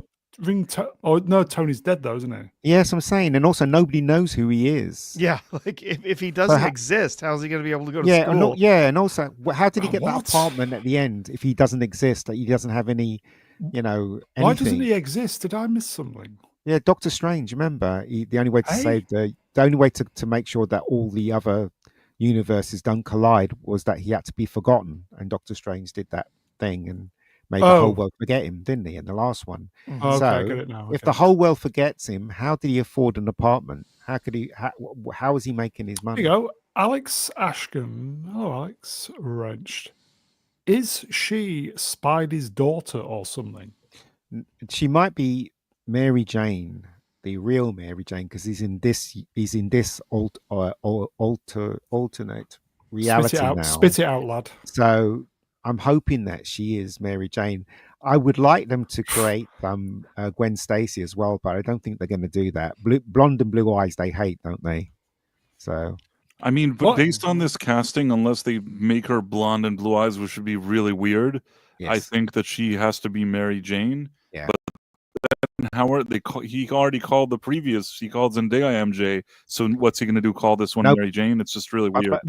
But Zendaya wasn't her initials didn't stand for Mary Jane. It stand for something Right. else, He didn't still it? Gemma called her Coleman. MJ. So now it'll be Yeah. weird. Yes, it will. Will Tom be Will Tom be firing his Spidey juice? No, What do you no, think? he's not going to fire anything. He's going to No. go to the corner Firing and blanks. leap. That's what I'm saying. It's also right because time has moved on. You know, I'm used to the Spider-Man where he had his camera and he was taking photographs of himself as Spider-Man. But that all you have to throw all that in the bin now because everybody's got cameras on their phones, isn't they? And you can't have the Daily Bugle. It has to be something to do with blogging or something like that now, What? isn't I'm it? confused now. Flav wrenched World of Sport member for 6 months. Wow. It's a freebie, so no pot noodle tonight, Brune. I've got one in the cupboard, but thank you, my friend, for your continued support. Thank you, my I have friend. to try one day. We've got some soups. Should we do some soups? Go for it. Birthday boy Megas Bodyman wrenched €5 to all. What's your favourite film or films from the year you were born? Class lad, you are. When we were born, I was born in the 60s. How are we going to remember that? No, film hadn't been invented when you were born. Of course it had been, you idiot. I know mine. Favourite What's film, Battle of Britain, 1968. Love it. Oh, Battle of Britain. Was that made in love- 1968? I think it was. Yeah, I love the Battle of Britain. Hmm, It's the only one I can remember as well. never seen it. I didn't see any movies the year I was born. Nor did I. I was too young. Yeah, but what's your favourite film from the year you were born? Oh, I don't know that I really have any. 65. I don't even know what films were out in 65. I think Bullet was made in 68 as well. I like it, but it's not my favorite film. Bullet has a great opening though. Was the Ipcris file in 65? I don't know. I don't know when that was made. So I like the Ipcris file. Price, Yes. you right? Yeah, I'm fine. What happened? What year were you born? What's your favourite film from that year? Oh, sorry. What's the favorite film from the year I was born? I don't want to give that away because that's a secret thing. Let's say that it is one of the installments within the Star Wars franchise. Oh, that'd be. Are you that young? Last I No, don't he's know Jedi. which Are you- installment it Last is. Jedi. Are you that young? I thought you were He's- that older. Yes, I was born when The Last Jedi Are came you out. 11? I want to be the broom boy. I'm He's the a- broom boy. He's a precocious scamp. You're the Surprise. broom puppet. I'm the Okay. broom puppet. Okay. Whatever happened to the broom boy? Do we know? He got pulled away to go and sweep. Is he still Tatooine. is he still mucking those horses out? They're Probably. thinking, He was in horses. he was in the third film. You didn't see him. He was up there sweeping up behind all the horses on top of that Star Destroyer. Don't you get it? He's the star of Ryan Johnson's trilogy. It's just Yeah. we're waiting for the trilogy. The star of it is Broom Boy. Apparently, mine was Gone with the Wind. Gone with the Wind? Moon landing, 69. We'll do the chat quickly. Oh, look at that. What a year. Empire Strikes Back. Void King, 1999. I can't mention it. First rule. Phantom Menace. Revenge of the Fifth. No Hope. Silence. Lawrence of Lawrence of Arabia. That's a Arabia. great movie. Was Lawrence of Arabia in 65 or when was that made? That's a great movie as well. Such well directed movie. Oh, Jaws. Oh, You know, Brown, I have an idea for you. Since I know that there's a lot of slides, we could do like a speed round. You know what I mean? We could sit there and be like, quickly, just go like. no, slide. it'd still be a 3-hour show.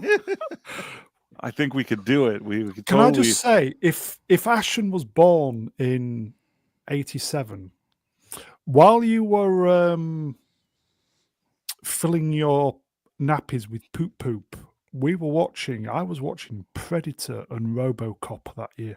What a year to be alive that was. What a year for cinema. Shall we move on? Yes. Yeah, why not? Moving on.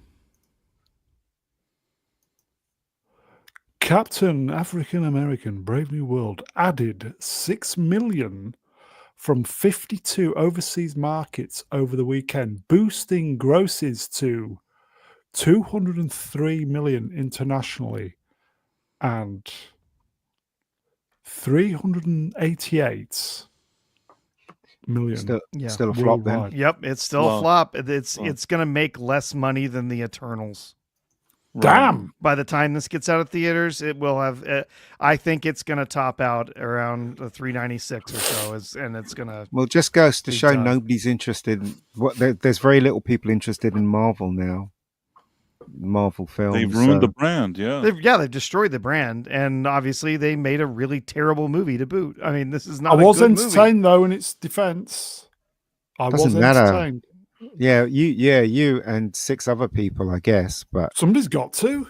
this film was shit. It was complete and utter It shit. wasn't You know it good. was. But I was still entertained. I wasn't. I was just sitting there going, "This is shit." How did he do that? I kept saying to myself, "Wait a moment, he was in that country, and suddenly he's here. He must have had a." Yeah. How did he do that? Yeah. You know what I Wow, mean? he got from Virginia to the Indian Ocean in Yeah. I was 5 or like, 10 seconds. Yeah. And then I was like, how comes he's still alive when he gets smashed through the White House by the Hulk? Mm-hmm. I was like, he's still alive? So, in other words, I didn't enjoy it because it Okay. didn't make any Yeah. sense. I will probably say 1982 is probably one of the greatest years to be born for Really? cinema. For cinema. For films. Oh, just so All many those films that you great missed. films. That's because the You were being studios born. were taking risks, weren't they, with Oh, films? yes. Mm-hmm. Okay. Shall we? Speaking of the Vision Quest series has begun filming, starring Paul Yeah. Bettany, He's- somebody, James Spader, Todd Stashwick, and Farron Tarrier. Who's coming that? to the guy out of the Iron Man terrorists. Yeah, the guy that seemed Yeah. to have died in Iron Man, like the main bad Oh, guy. him, the bald-head Yeah. fella. Yeah. Mm-hmm. in Star Trek as Wait a well. moment, is there no women in Yeah. this? Is there no women? Don't know. Mm-hmm. I don't know, but somehow Farhan Tahir has returned. Yeah. All I know Good is actor. Great actor. No, he is a good No- actor, but really there was nobody was itching for a return of this character. You know what I mean? You no, know, no. Adam Jones would have thought, hello, Adam. James Spader thought he was cancelled. Do you know why they brought him back? It's because They've of ruined so many characters that they have nothing left to ruin. Yeah. they don't want too many white people in it, so they got him back. Oh, he's dead. Can we have that guy back? You know he's dead. Well, let's just bring him alive. Do you know what I mean? There's too many white people in this. So there you go. That's why they brought him back. Yeah. Pretty obvious. They're gonna have Ultron in this, and it's gonna. I could not care less. Enjoy your 8 million Well, they viewers have, an episode or whatever. Ultron. Ultron. Think about Yeah. it. Well, Ultron. The thing is, though, James Spader's going to be laughing because all he's going to do is a voiceover and reap the benefits, isn't he? With the money. Okay. Let's do a bit of speeding then. Okay. New poster for David Ayers, A Working Man, a new action thriller starring Jason Statham and written by Sylvester Stallone in theaters on March 28. 12 days. Okay. Okay. Yeah. I mean, I'll watch it. It's probably looks going to be interesting. good. Yeah. Yeah. I mean, I saw The Beekeeper, which was also David Ayer and working with. Yeah. It was a laugh. It was a laugh. Even though generally I think David Ayer is kind of annoying, and I think that his Suicide Squad movie, I don't care if it's his cut or another cut, I thought it was crappy. I will say that The Beekeeper was enjoyable. Perhaps that's what his niche is. Action movies with an action star that are not too demanding. I think that David Ayers, if you give him an okay screenplay that just gets that kind of job done with an action star like Statham, maybe he's capable of doing it. And for that reason, I'll probably watch it. I don't mind watching this movie. It'll You probably mean be action movies like we used to get back in the day that everybody used to love? Yeah, I mean, we don't get anymore. it's weird that Jason Statham, who's already like 57 or something, is the only guy that they let him make movies like this, that he just goes around punching people and kicking their ass, and it's kind of relaxing to watch it. Like I sit in the theater watching it and I feel very, very calm. Like the more he like beats up people, though, everybody's like, tenses up around me, but I'm very relaxed. It's just like, oh, this is so relaxing. I hope he kicks everybody's ass. You know what, right? My mum loved The Beekeeper, right? And I took my mum to see it. My mum's in she's in her 80s, right? She loves action films. She loves all the Chuck Norris stuff and stuff like that. It just goes to show that something like The Beekeeper and something like this is what people want to watch. There's a huge market for this. Price's review, it could be Working Man, in inverted commas. This film was so relaxing, in close commas. 4 fists out of 5. It's true, though. It's interesting. They say it's written by Stallone, though, because this is from a series of books written by Chuck Dixon, who's a well-known comic book writer. So yeah, it's that they don't mention Chuck Dixon there at all. This is his series. Vex Electronica Wrenched, still very, very dripping. I love how Price pronounces niche. What do I usually say? Niche? Is that what I usually say? Yeah, Americans say that. Americans say niche as well. I feel like if I said niche, people would look at me even funnier. Like niche, I can get away with. But you invented the language, didn't you? So but if you English people look at you as that's how you pronounce it, niche. Fucking idiot. And niche is weird. Niche. What am I gonna do? Yeah. Kivo Wrenched will spot. I'm American and I say niche. Oh, maybe. I don't know. Okay. New look at Karate Kid Legends starring Jackie Chan, Ben Wang. I love that. Ben Wang and Ralph Macchio in theaters May 30. This doesn't work, and I can tell you the reason why it doesn't work. It's because that the guy they've got to play the new Karate Kid knows kung fu and karate. When the original Karate Kid, it was all about the underdog. It was all about Ralph Macchio knowing nothing and rising from that point to the next point and winning the competition. With this, you can tell this guy knows. He knows his shit. He knows his shit. And is this going to work? I don't know. It just doesn't feel right. This whole thing doesn't feel right. This isn't a DEI hire. It should have been an American kid or Italian kid or. Do you know what I mean? Yeah. The original film was a coming of age story. It was about a young man learning to master his emotion and that's right. and control, who he was, becoming being a man, being able to master those emotions and challenge. Yeah, it's just a character like, oh, he's already awesome. We just need to make sure he wins. Yeah, but Ben Wang is a great name, though, isn't it? For Wang. Yeah, he seems really talented. He seems extremely talented young man. I'm not taking that away from him. But yeah, the story doesn't. I don't know how the story is going to work. Kind of just like Mega Geek said. If you see the trailer, he's bouncing off walls, spinning off a step, kicking people and stuff like that, and you're like, so he's already been taught by Jackie Chan. What's the next step after that? What's Ralph Macchio going to give him? Oh no. Do you know what I mean? He's going to teach him balance. Maybe the guy is a hothead and has some personal issues, and that'll be like, Ralph Macchio will be able to bring like the Miyagi style of calming you down or whatever it is. I don't think that this movie was necessary, but at the same time, even though I'm still going to go see it, and I still hope it doesn't suck. I'm about 50-50 on it. I don't know that it's going to be a disaster. I don't know if it's going to be good, but I'm hoping for the best. Why does Hollywood hate America? Why are they in that country? Why are they back in America? Why isn't it a white kid? Why I don't understand. You're making films for this is an American film. You're making a film for America, right? Just like Karate Kid did, and it just the whole thing just doesn't make any sense to me. Side defeat Legend Wrench. This will make Wang Biren Dorias.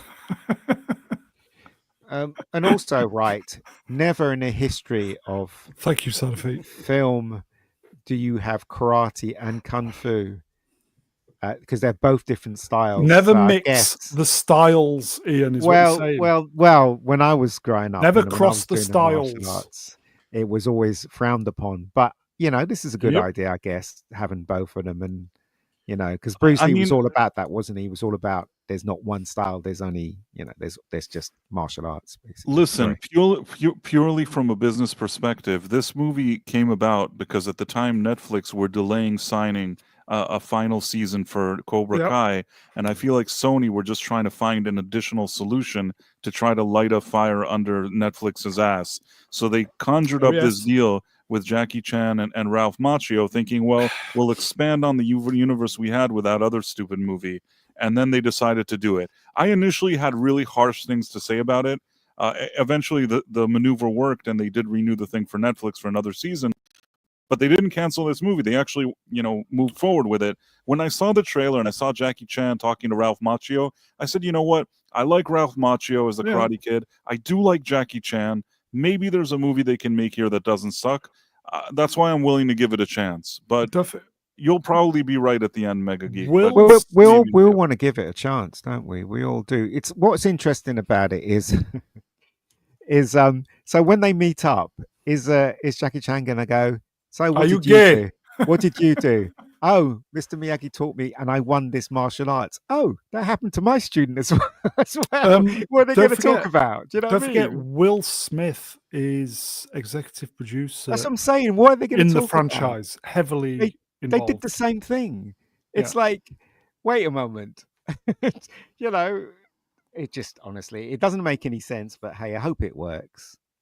I hope it works. Well, we'll find out in a couple of months. Shall we move on? Yeah. What's this? First look at Edgar Oh. Wright's directing the new film Running Man, starring Glenn Powell. The story follows a TV game show where convicted criminal runners must escape death at the hands of professional killers. I do like Edgar Wright. I hope he does something that we don't expect in this film because he's a very talented director. So I'm going to be watching this, and I'm going to be spotting all the places where I live in this film. Didn't you say That's you gonna be saw them interesting. filming it? Yeah, they filmed where I lived. Yeah, they filmed in Battersea Power Station, which is now this big complex with loads of shops and malls and stuff like that. And so it's going to be interesting to see what they filmed over there. Anybody else? Yay, nay? Okay, it's a nay. There's a name. Speaking of nay, Oh, top no. Toy Story 5 has made its first crew test screening in theaters June 19, 2026. I wonder what people thought of it. Not diverse enough, not enough message. I don't know. Anybody? Is Woody going to be black in this? I think I didn't even watch the fourth one, honestly. I didn't either. Actually, no. I watched that Christmas time when they showed it on TV. I watched a Passable bit of did. it. I did see the Passable fourth one. just. Did you? Was it any good? Passable. It was just okay. The magic was gone, and they kept. They had to make Bo Peep a girl boss Yes. character. Oh, yes. It's ridiculous. I noticed that. Yeah, no, it didn't. It doesn't work. It doesn't work as a movie with them separating the characters the way that they do, and then focusing so much on Bo Peep. Did she ever find her sheep, by the way? No, Okay. they pooed all over her couch, so she kicked them out. Yep. You know what? I remember watching this in the cinema, the first one, and I remember the crowd cheering Good. when what's his name, Buzz Lightyear's wings opened and he was flying, and I remember the crowd cheering in the cinema. This is falling with, what is that line he says? Falling with style. Falling with style, yeah, and everybody started cheering in the cinema. That's how good it was, the first one. Amazing. The third one was terrific as well. I thought they were all going to die when there was that furnace thing. Isn't that? I mean, that was the thing. They they really sold that. I mean, that was for brilliant. kids. That was terrifying. Like, Yeah. And but then adults. they had an incredible moment there that they, That's you where know, it should they have ended. all held hands and you Yeah. know, they were there for each other even to the end. Yeah. That third film is really an excellent movie. It's very It well is. done. The fourth one was such a letdown. They should have just Cash stopped. grab. The third Uh, one, that's where it should have ended. Yep. Cider feet legend wrenched. Mr. Potato Head swaps his genitals and becomes Oh, MX. It'd be easy to do. Yeah. It'd be Is, easy to do. Is Daniel Craig doing the voice of Mr. Potato Head this time round? Who knows? Oh, And on that potato related bombshell, let's move on. Oh no! Why? Ugh, Why? whatever. Okay. I watched that trailer and it was so bad. Yeah, I did as well. That's a movie that barely had a right to exist, the first one, and to Yeah. make a sequel 70 years later, it's just so dumb. But go on, you can switch the slide. I'm This just is going to really do a piece this, of if I crap. may.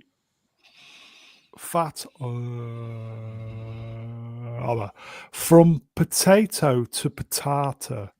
Very, very, Nobody asked for this sequel, though. No. very Who asked for good. this No. sequel? And do you know why it exists? Very It's because good. it's got 2 women in it. That's why it exists. And a grandmother now, or granddaughter. I don't know. It's It just looks rubbish. shite. It's just rubbish.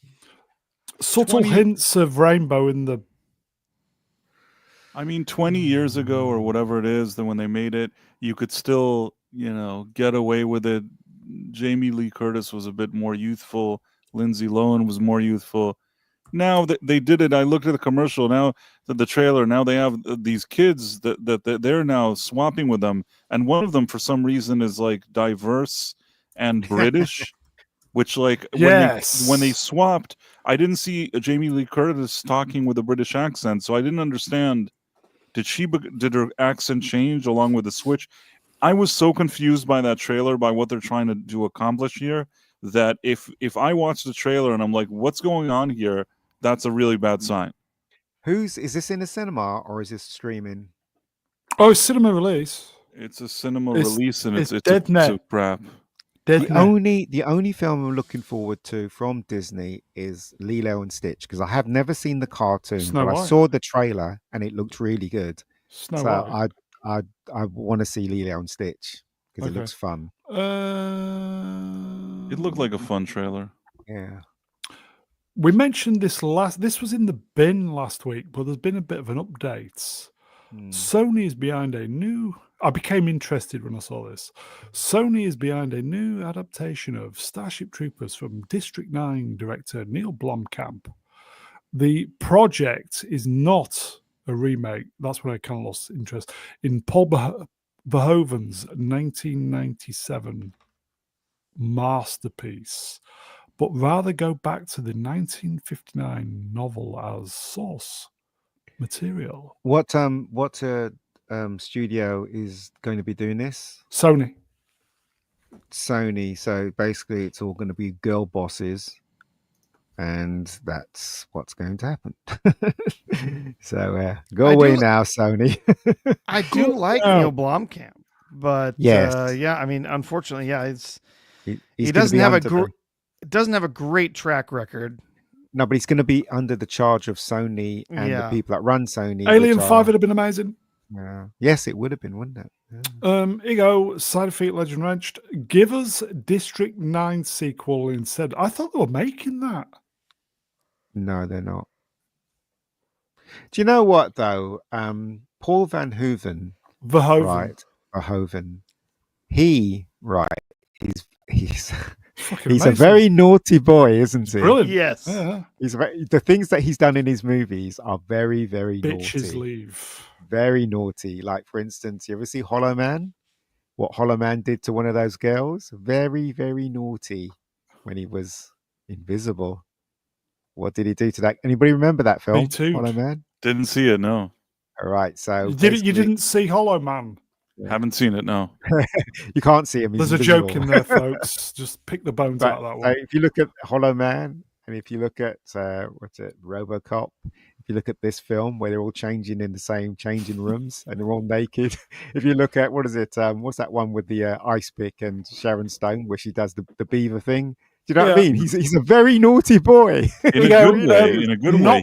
not- He's the kind of naughty you want making Yeah, If movies. he's exactly. Dutch, you don't give a fuck. Yeah. Not Brian Wrenched. Hello, Brian. Paul Van Hooven, the That's why he director doesn't from work here anymore. Timu. That's why he doesn't work here anymore, because they will never let him make his own movies. It's just, you know. Are we cautiously optimistic? Until today, No. I think that RoboCop is just brilliant. It's a brilliant movie, and he did such a great job Until with it. today? Even if he's Oh. difficult and annoying and a piece of shit, he made a wonderful movie. He did, yeah. No, a team of people on the top of their game made an amazing movie. Yeah, but he was the captain of the ship, so he should get the he credit was for it. surrounded by incredible talents and made Yeah. an incredible Yeah, but so is movie. For sure. So is Captain Kirk. He's got Spock. He's got Dr. McCoy. Yeah, Do you know what I mean? but But he's still the captain of the he ship. doesn't make movies though, does he? I'm not saying that he wasn't surrounded by a great crew, but I am saying that Paul Verhoeven, having seen movies that he made in his prime, he had a director's vision. He had that kind of thing that today you don't have, where you have just these kind of losers that the studio puts there as like a placeholder. That guy was no placeholder. He fought for every stupid thing that he had a vision for, and maybe he would annoy everybody, and maybe everybody hated him, but his movies in his prime came out pretty darn good. And to prove it, look how many hits he's had. Do you know what I mean? You can't say that RoboCop was a one hit. No, he had Total Recall. He had just those few years. He had Total Recall. He had the Basic Instinct. He had Starship Troopers. Yep. So the guy was like dishing out like hit after hit. The Golden Trinity, isn't it, in my book? Total Recall, Starship, and Robo. And Basic Instincts was a good movie. It's okay, but it's the sci-fi trilogy, just amazing. If you're into sci-fi, then you can look at that as a trilogy and say it's amazing. I still enjoyed Basic Instinct. I thought it was a fun movie. Yeah, and I still feel that way. I even like Showgirls. You know what? I I didn't like like Showgirls. Showgirls too. It is preposterous and stupid, and it's somehow fun. you can't look away. I don't know what it is about that movie. It's idiotic for sure, but I don't completely hate it. I mean, you've seen the making of RoboCop. He fought for everything, even though people hate. He pushed everyone, and everybody was like, "He's an arsehole, he's an arsehole." But the proof's in the eating. The film was a really, really good, entertaining movie. Yeah. It's one of the landmark movies of the '80s, RoboCop, and I thought I would dare say that it was a game changer. So maybe he was an asshole and he bothered everybody and they hated him. But you know what? Sometimes you need some guy that has a vision and just won't let it go, and he'll drive everybody crazy. They loved him afterwards. They did, yeah, because it made crap loads of money. Yeah. Money talks. Check out everybody. If you haven't watched RoboDoc, check it out. Yeah, it's RoboDoc. pretty good. I've watched it. It's great. Fantastic. Even what's his name? The guy who played RoboCop was saying that he didn't Dr. like Weller, him, but it was his vision at the ending that came across in the movie. It was him. So right, they didn't get it. They had a lot of issues, the two of them. yes, they did. And Peter Weller himself is known to be difficult. Doctor. So there was certainly not a shortage of difficult personalities on that set, and yet still it came out great. And he was shagging everyone on set, wasn't he? Older. Peter was. Here you go, folks. Sun and Storm Wrenched. Well, he was RoboCop. If you've got RoboCock, if you've got Prime, RoboDoc is on Prime. Yeah, it's very good. Thoroughly recommend you it's check. It's a deep dive into how it was made. Apparently, they're doing number RoboCop 2. They shouldn't. They should just leave it alone, unless you got some really talented director in there and a really good script. They should just leave it alone now. What, for Starship? No, I'm talking about RoboCop. No, they're doing RoboDoc 2. Oh, are they? Oh, okay. 2. I'd watch it. That RoboDoc, the first one, I thought to myself before watching it, I'm like, what am I going to sit 4 hours to watch people talk about RoboCop? And then I sat down, and for 4 hours, I think I watched them one after the other. I sat there on the edge of my seat listening to these people talk about the movie. I was intrigued by it. You know what price? I'd buy that for $1. A deep Robo Vex Electronica. Do you wrenched, by the way? Go on, Ian. You do this comment. I don't even know how to pronounce that last Oh. bit. A deep, deep, deep robe. Is it Robocock? Robocock. Robocock. I think this is because I said that Peter Weller was RoboCop, and then he said he was RoboCop. RoboCock. So yeah. We should award how many bar soaps should we award Vex for that one? Vex Electronica, 4.5 bars of soap out of 5. Yeah. Okay.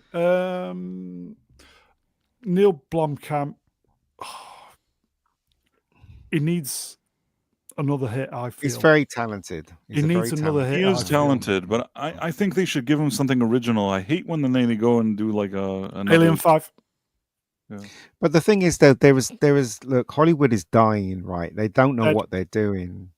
You know what, right? Warner Brothers is going to be killed by Superman. It's going. I reckon. Yeah, it's going. I reckon if Superman doesn't perform, they're done. Okay, we'll do that. We'll do that in a minute. Okay. Cloverfield movie still in the works. I like the original. Yes, no. Yeah, original's okay. Yeah, I quite liked it. It was all right. Okay, on 2 hours. What's this? Yes. Rachel Zegler performs Waiting on a Wish at the Spain premiere of #. Is that a new Snow song? White. That is one of the 2 new songs in the film. Ah, yes. I see. Okay. And it replaced Someday My Prince Will Come. Oh, Took that one Will out. he? And Will it- he? Sorry. In They Spain, because London was cancelled because of They don't worries. like each other, do they? Her and what's her name? Gal the doctor. Gadot. No, they don't particularly like each other. That's why they're not together in the promotion, which is. Is it because Gal Gadot realizes what a bitch she is? Do you know what though? I know it's going to be a flop, but I reckon it's going to make more money than we think it's going to make. You know, Because I know there's a lot of families out there with children and stuff, and they will drag them to this film. I tried booking a ticket for this today, and it refused to take my money. So, Did it? yeah, it just said ticket not available, even though it was a cheap ticket. It refused my cheap ticket. So I don't know. When has it been released anyway? This week. Oh, really? What, Thursday? End of the week. Oh, I'm working Thursday. Who's going to see it? I kind of get the feeling that I'm going to have to. Price, you'll be there knocking the door down, won't you? What? Yeah, I'm going to see it. You're going to be knocking the door down, aren't you? Everybody's so. I guess, eager. yeah. Nobody else, though, no. Well, if somebody's sailing the 7 seas, then yeah. YouTubers are going to make book from this. Okay, on that bombshell, we'll sidestep. Well, you all just enjoy going to see that. I have no intention whatsoever. Rachel Zegler meets young fans at the premiere of Snow White in Los Angeles. So what? This was a I don't know if this is a Disney shill. They tagged Disney. The biggest surprise of 2025 is the most controversial and most hated film of the year is actually a decent live action remake. # Snow White is not only one of the best live action remakes ever, but is also a film that recaptures the magic of the 1937 movie. Rachel Zegler is Snow White, and she delivers such a magical performance. The musical numbers are unforgettable. Who wrote this? Her mother. Gal Who wrote Gadot. this? Gal Gadot.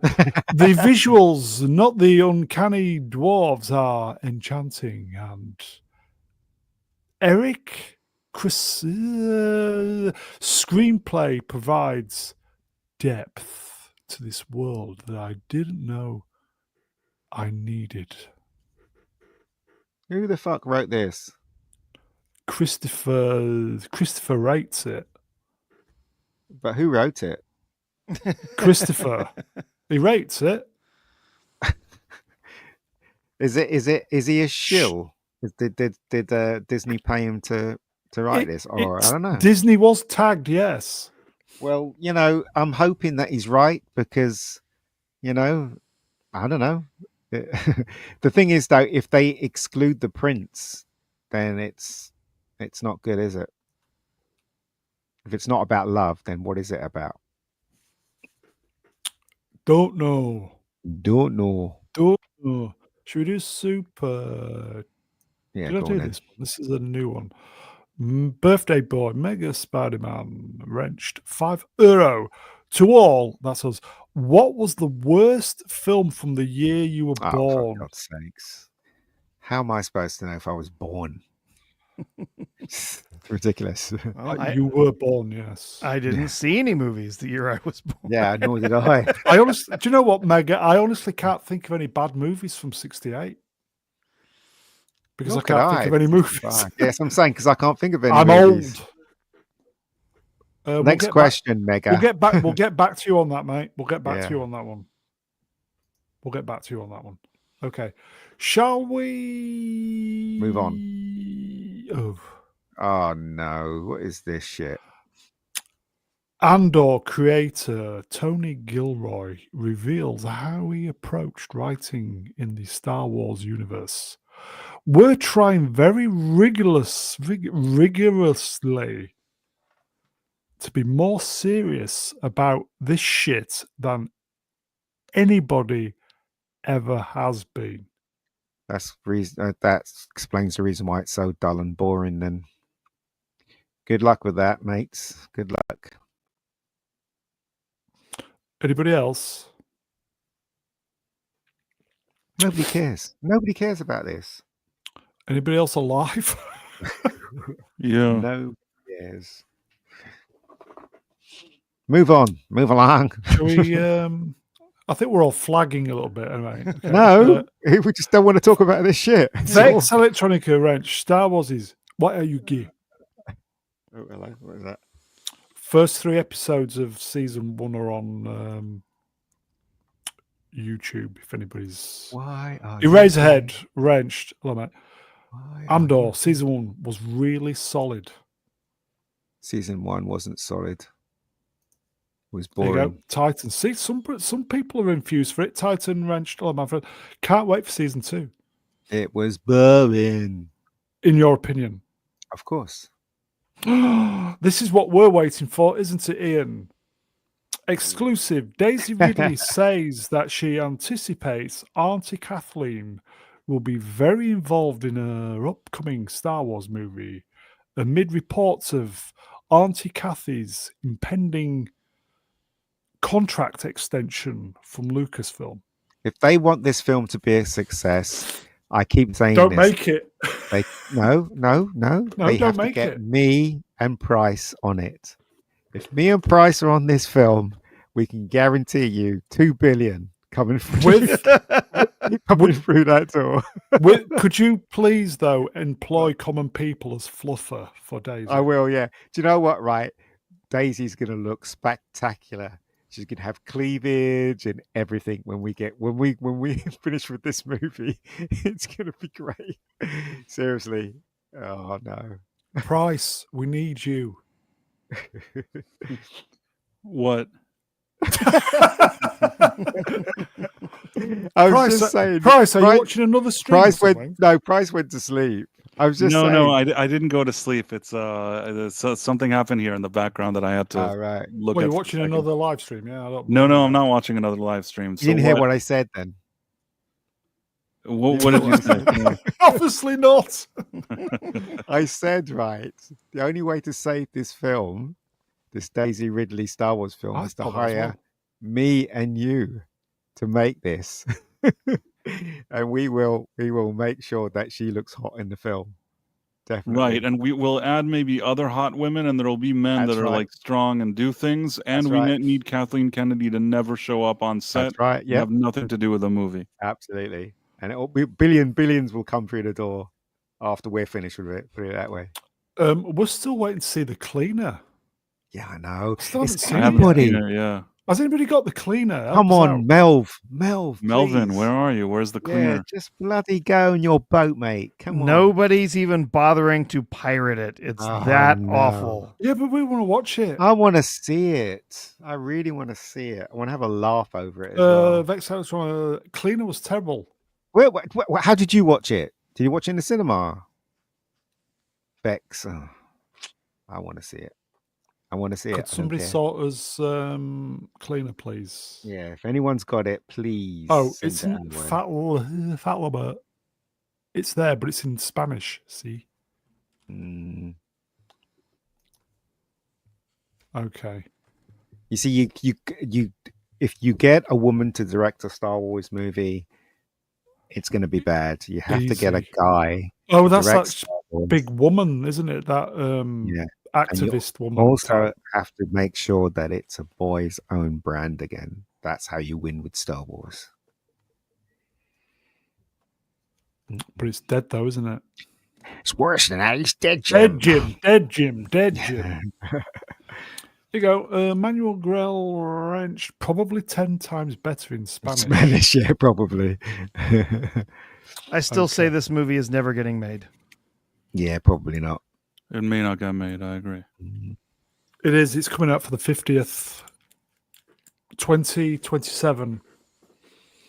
May 25th as well. To the day they'll release it just to spite every single one of you. Just folks, to whoever put a live. nail in the coffin of Star Wars and end it for good. I tell you right, if Kathleen Kennedy wants to go out victorious, she should hire me and Price. I'm telling you now, Kathy, if you want to go out victorious, Well, she's watching. I mean, I know she watches every week. hire me and Price. Me and Price will give you something that will billions will come through your door. You won't be able to move. It'll be so much money. There you go. As long as you kill her off in the first 5 minutes. Oh, KK. No. It's not Daisy's fault. Daisy was giving shit, wasn't she? Anybody knows anything about this? Seth Rogen and What's this? He- Yeah, it's got Seth Rogen in it, so it's got to be absolute garbage. Seth Rogen. 102% on Rotten. Is this a TV show? Fuck knows. I think it is, isn't it? The Studio. Anybody know what it's about? Studio One is season Yeah, one. yeah. it's This a is some TV show. bullshit thing that it's gonna, Seth Rogen is doing like an insider Hollywood show that's quote unquote very funny, where he's sort of playing a fictional version of himself. He's not going to be called Seth Rogen, but he's like a producer in Hollywood trying to make movies. And I can't stand Seth Rogen these days, or I No. don't prefer him. And I think Is he- this show is going to be annoying. I don't want to give him any chance to position himself as some kind of great guy. Whatever he's doing here, I don't like it. Is he going to be called Reth Sogan? It's, Oh, God. that poster looks like it was done Jeez. by AI, doesn't it? That poster. Probably, yeah. It's supposed to look like oh gosh, The it's supposed- Sting poster. Yeah, and that was a play on a cover on a magazine cover, and Yes. but I don't remember the name. Was it an old New Yorker cover or something? I don't remember, but yeah, that's what I think it's supposed to look like. But yeah, no, who cares? Seth Rogen's in it. I don't want to see it. Very unfunny It could be the best guy. thing since sliced bread. I don't care. Very unfunny guy. Can't stand him. What's this? Oh, James Gunn, sorry. stop it, will you? Jesus, just make the Superman film. for God's James sake. Gunn reveals the text he received from Jason Momoa on the morning that Gunn became one of the heads of DC Studios, commas, fucking Lobo. Lobo Close is a horrible character that doesn't care about anyone, only cares about himself. He's very Cheers, Donny. violent. Yep. So they're not going to portray him like that because they're talking about family entertainment. So what kind of Lobo are they going to give us? That's the question. Right? Vex wants a drenched, a dripping Lobo. Yeah, but what kind of Lobo are they going to give us? A wet is it going to one. be family friendly? Do you know what I mean? He's going to be a laughing stock. is what he's going to be. Probably. He's going to he's going to be played entirely for laughs. There's going to be nothing about the character that is in any way like truly masculine, or at least in a way that they don't. He's going to be treated as a toxic male, right? And he's going to be made a joke throughout the entire thing. The character will not be played. I mean, granted, it's a humorous character the way it's been played in the comic books, but he's going to be like humiliated, right? Yep. They're going to have because he's going to be in Supergirl, right? That's where He's going to be in.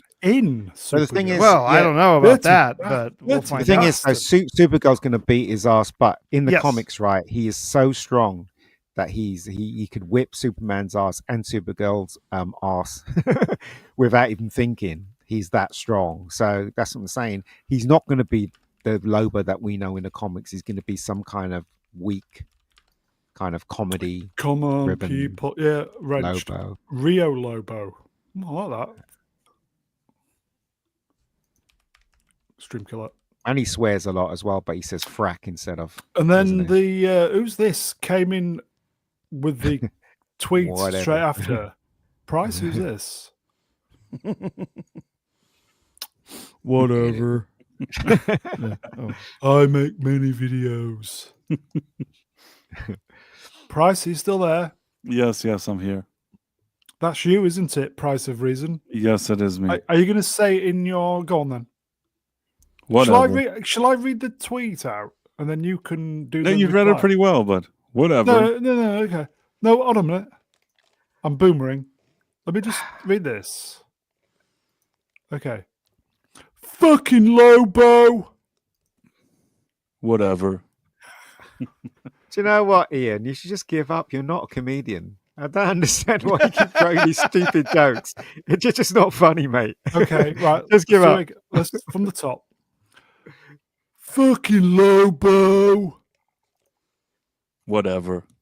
See, that's better. that Was actually the response I had to that tweet. That's why he put it there. But it would have looked better if you actually saw how it was connected to it.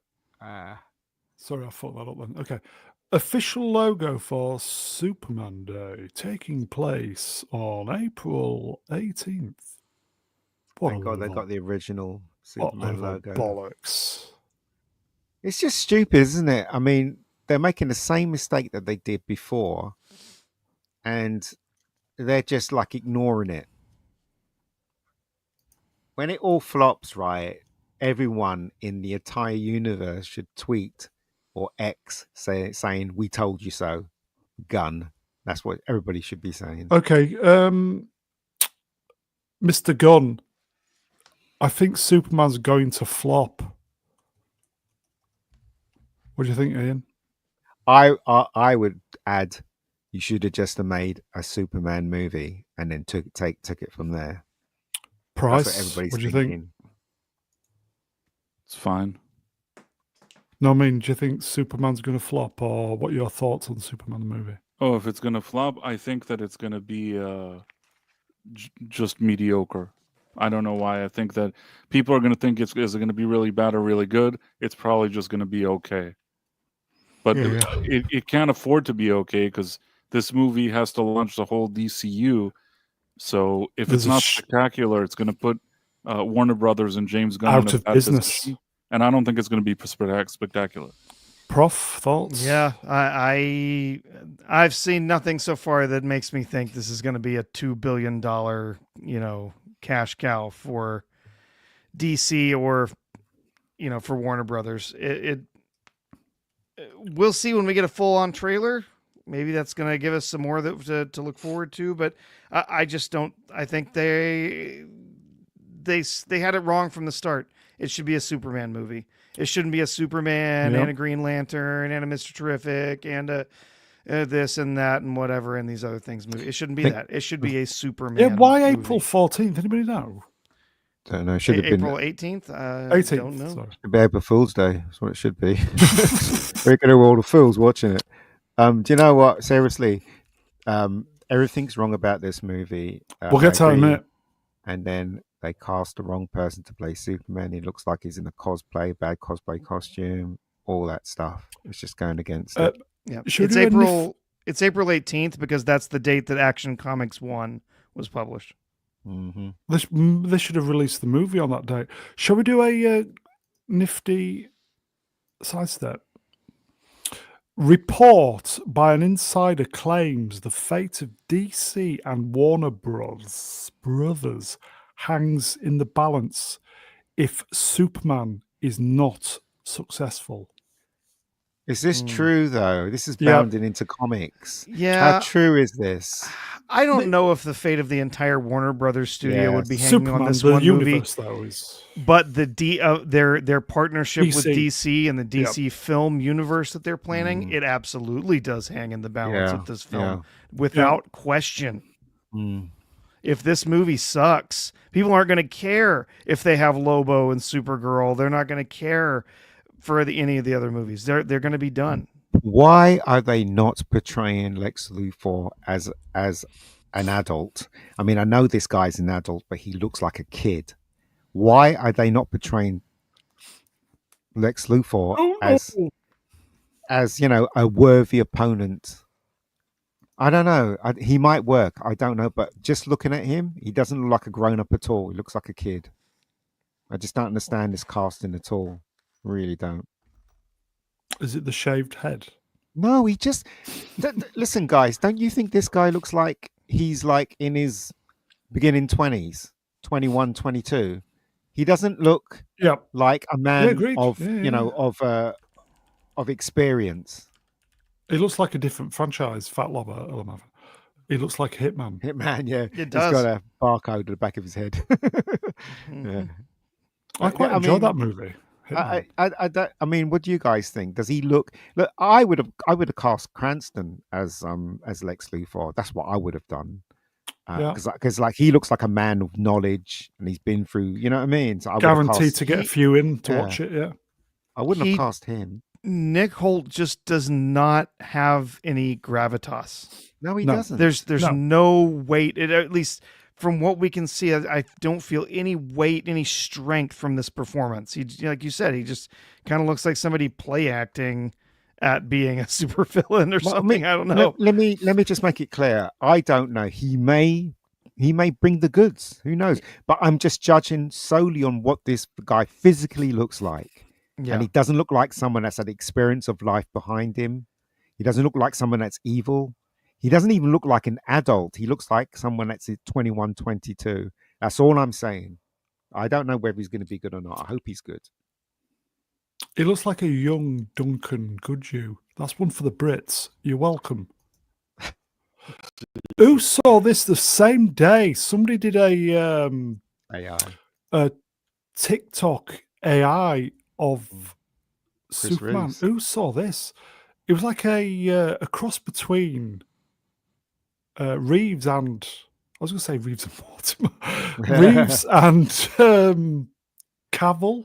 Yeah, because it couldn't get the face right. In some right. shots, it looks like Chris Reeve, and in some shots, it doesn't. But this looked better than what I saw with the trailer. I mean, and also, right, look at that.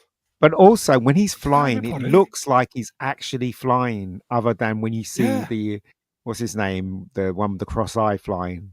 But this actually looks like he's in the air and he's literally flying. It's madness what they can do. He looks like he's taking a flying selfie. That's what he's doing. That's what he's doing. Okay, I haven't seen this video, so it's really good. Really good. I think I'd rather watch this because it was so good. But that's what I'm saying. It looks. It doesn't. It tries to look like Chris Reeves, but the flying looks really real, like he's actually there. So yeah, I think it doesn't quite look like Christopher Reeves, though. But it's all right, I guess. He's trolling James Gunn because I think Gunn's sweating his bollocks. I think aren't selfies like old news now? Like if you're anything but a 14-year-old girl, taking a selfie seems kind of lame. Oh no, I don't think it's old news. I think selfies are everywhere, from Instagram to TikTok to Facebook. Yeah, who's on Instagram and TikTok? Kids, 14-year-old girls. No, and guys as well. They do it as well. That's the thing. You see, Hollywood thinks, well, that is the future. Let's face it. What can we do? You know. So Okay. I don't know what's next. The Robbie Williams biopic Better Man is now Yeah. streaming on Paramount Plus. The film ended its box office run with 20 million worldwide on a 110 million budget. Damn. It's not a bad film, actually. I've seen it. It's not not bad. terrible, but they're just, Robbie Williams wasn't a big enough international name for them to do this. That's right. And if they just wanted a low budget biopic about him, Easy. they could have done that and probably made their money. But with Yeah. this kind of money that they invested in it, it was just ridiculous. It was. And the fact that it's on Paramount Plus doesn't help them either. Maybe Netflix, if they would have paid a good fee, it could have become like a hit on Netflix. I don't know what kind of a hit it's going to become on Paramount. I think they made a deal though with whoever distributed it. Obviously, they get the rights to Studio stream it, Canal, don't I they? think. Yes, they must have connections to Paramount. So Right. So probably it's a way to offset some of the loss here, but it's not going to it's too much of a loss to offset even Right. with streaming. Mm-hmm. But the thing is, though, the question, what makes me laugh is what kind of idiot greenlit this?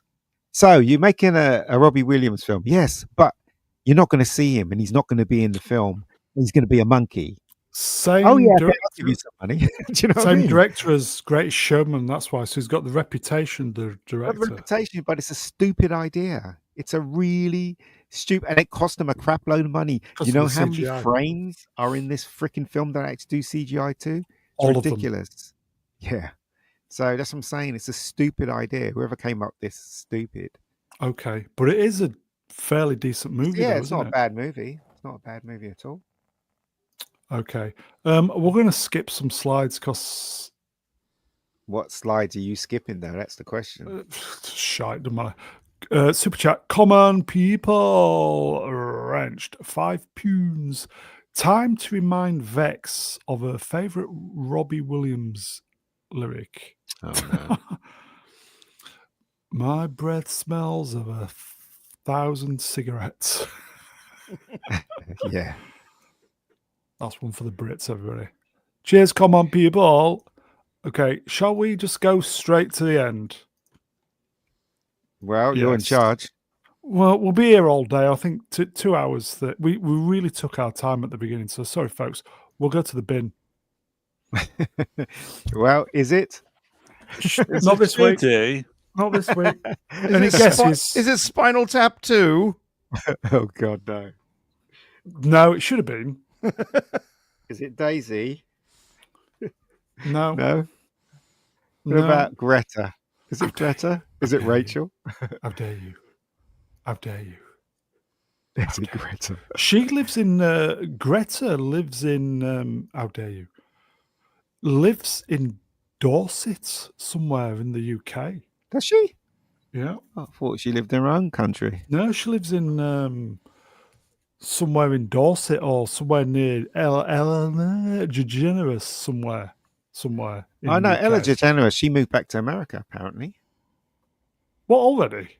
Yeah, she's moved back. The only one that's here is Rosie O'Donnell. Oh, She's she's an in island. Ireland. Yeah, she's an Yeah. island. Okay. So shall we reveal? Reveal. Why don't I can't even remember now. The Royal Air Force has launched a desperate search for pilots after they discriminated against white men, which has left them with a shortage of combat-ready crews going have on to in do the is- UK. All you have to do is go back to the white men and enlist them. So don't see what the problem is. They've moved on. Well, Yep. there's loads out there. I'm assuming. Well, they could find new ones that they would Yeah. train, but that would take years I before they would guess. be ready. Well, it's their own fault, I guess. Mud crab, hello, mud. Tornadoes still in service. That I don't know. I don't think so, to be honest. Idiots. They it's just racism against the best people for the job, effectively. Yeah. I think the only country in the world that's actually correcting all this nonsense is America, and I do envy them. To tell you the truth, Yeah, I reckon our we envy country you is just guys. stupid. The bloody person that's in charge of our country, it just, I mean, Yeah. common sense even go past their brains or their cells. Just ridiculous. Oh, it's for me. Back in a minute. Okay, so let's and And fin- finally, yeah, tornadoes have been scrapped. Yeah, I thought they had. Yeah. Cheers, Gavin. And finally, who remembers this? As I said, I keep this JPEG on my hard drive, and every now and again I will just bring it out. uh-huh. Who remembers this? Who remembers this? Oh, I remember. Yeah. How good is that? Snowflake and Snowflake. safe. How good is Safe that? Everybody? space. What a load of bollocks. I'm still waiting for that comic to come out. Which one's got the bollocks? Ian, the one on the left. None of them. It didn't come out. This was supposedly a serious thing, no? Yeah. It was didn't supposed to be come back out. in like 2020, I think. Mm. Yeah. Was it Did they that long cancel ago? it after people made fun of them? Yeah, it didn't. It didn't. Was it that long ago? Mm. Damn. Damn. It was never. It never actually got published. What was the geezer's name? Daniel Radcliffe. Not Radcliffe. Keeble Smith or something. Yeah, Kibblesmith. Kibblesmith. Yeah, Yep. Kibblesmith. If you don't like my comic, don't buy it. I nobody brought it. Didn't even come out. 2021. Yeah. Oh, it's amazing. So do you know the names of the other characters Who no, cares? go on. that were meant to be in this the New Warriors comic? So we of course have these two lovelies here, Snowflake and Safe Space. Trailblazer. Okay. Nice. Okay. Screen Time and B Negative. Oh my. Oh, that'll be Lord. Ian playing that one. And man. well, let's just say one of them was rather large woman. Ooh, yes, it was the internet gas as well, wasn't it? But was that the deadly force or something? The internet gas? What Or a did I- load of rubbish. I don't know. What a load of rubbish. Seriously. They knew this wasn't going to make any money. That's why they didn't release the comic. It was probably so bad that the left didn't want to embarrass themselves, even though they're very good at embarrassing themselves. Pandicoloma. Hello, my friend. Wasn't there a firewall character? Probably. Okay. Price, are you alive? Yes, I am. Closing thoughts on Snowflake and Safe Space? I mean, it was stupid then and it's stupid now. I don't really know Yeah. what else to say about it. They should have published this, shouldn't they? I wish they had. I wish they had. Okay, It's just the same way I feel about the Daisy Ridley movie. I hope that they release that Star Wars movie with her, with Kathleen Kennedy in charge. I really at this point, what does it even matter? Star Wars is a dead brand. At least release that movie for us. Prof, you've got a screen. What am I sharing? Oh, you can share if you want. This is the whole team here. If you want to see the whole Is it team. just a screen grab, yeah? Yeah, that's all it is. Sorry, I'm boomering. It's doing stupid stuff. Oh, come on. Remove. Okay, I've got to remove that. don't worry about it. Oh, wait, no, I'll do it. It's StreamYard's been retarded. Oh, So, look yeah. at that. There's your whole team there. Yeah. What the a grey- load of rubbish. What a load of crap. I think the large one is Trailblazer. Yeah. What, the fat one? Yeah. Well, she's fat. What can I say? B Negative is the goth vampire character, and then the other one is Screen Time.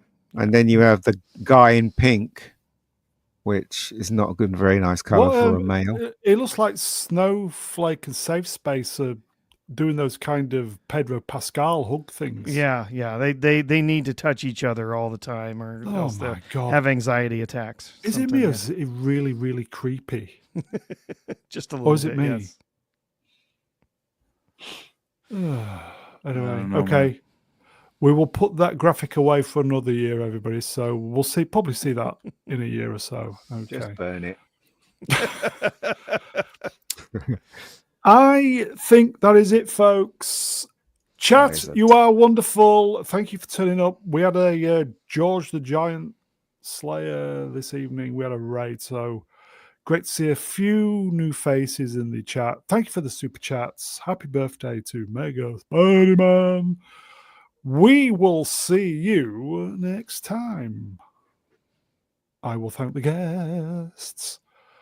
Mega Geek. Cheers, Em. No worries. Professor R2. Cheers, Prof. Cheers. Thanks for having me. Always good to be here. Great to see everyone out there in the chat. And the mighty chat favorite, Price of Reason. Cheers, Price. Cheers, man. Thanks for having me on. It was my pleasure, my friend. Are you two plugging? I'm sorry, what?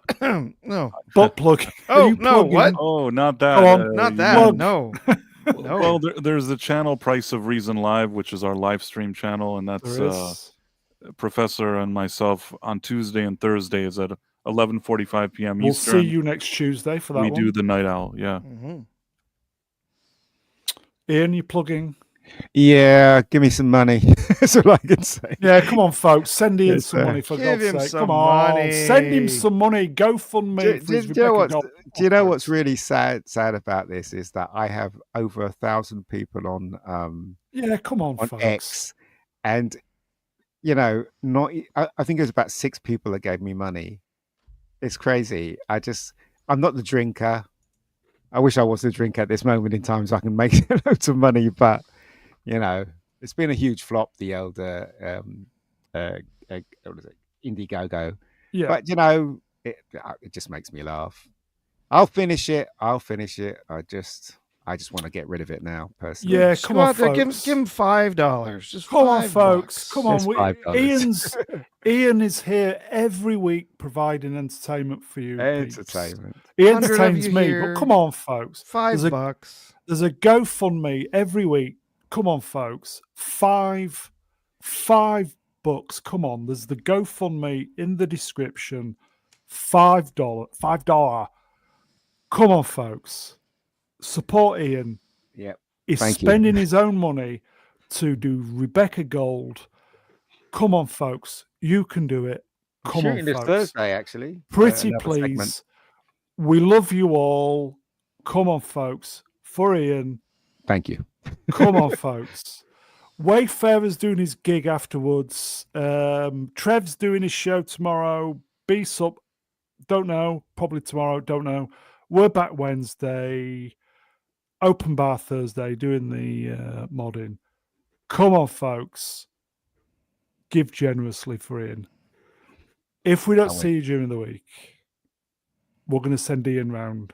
Yeah, We're gonna exactly. We're going to send the boys round. Yeah.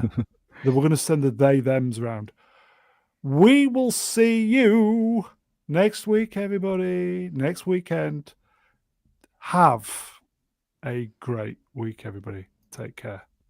Adios. Bye-bye.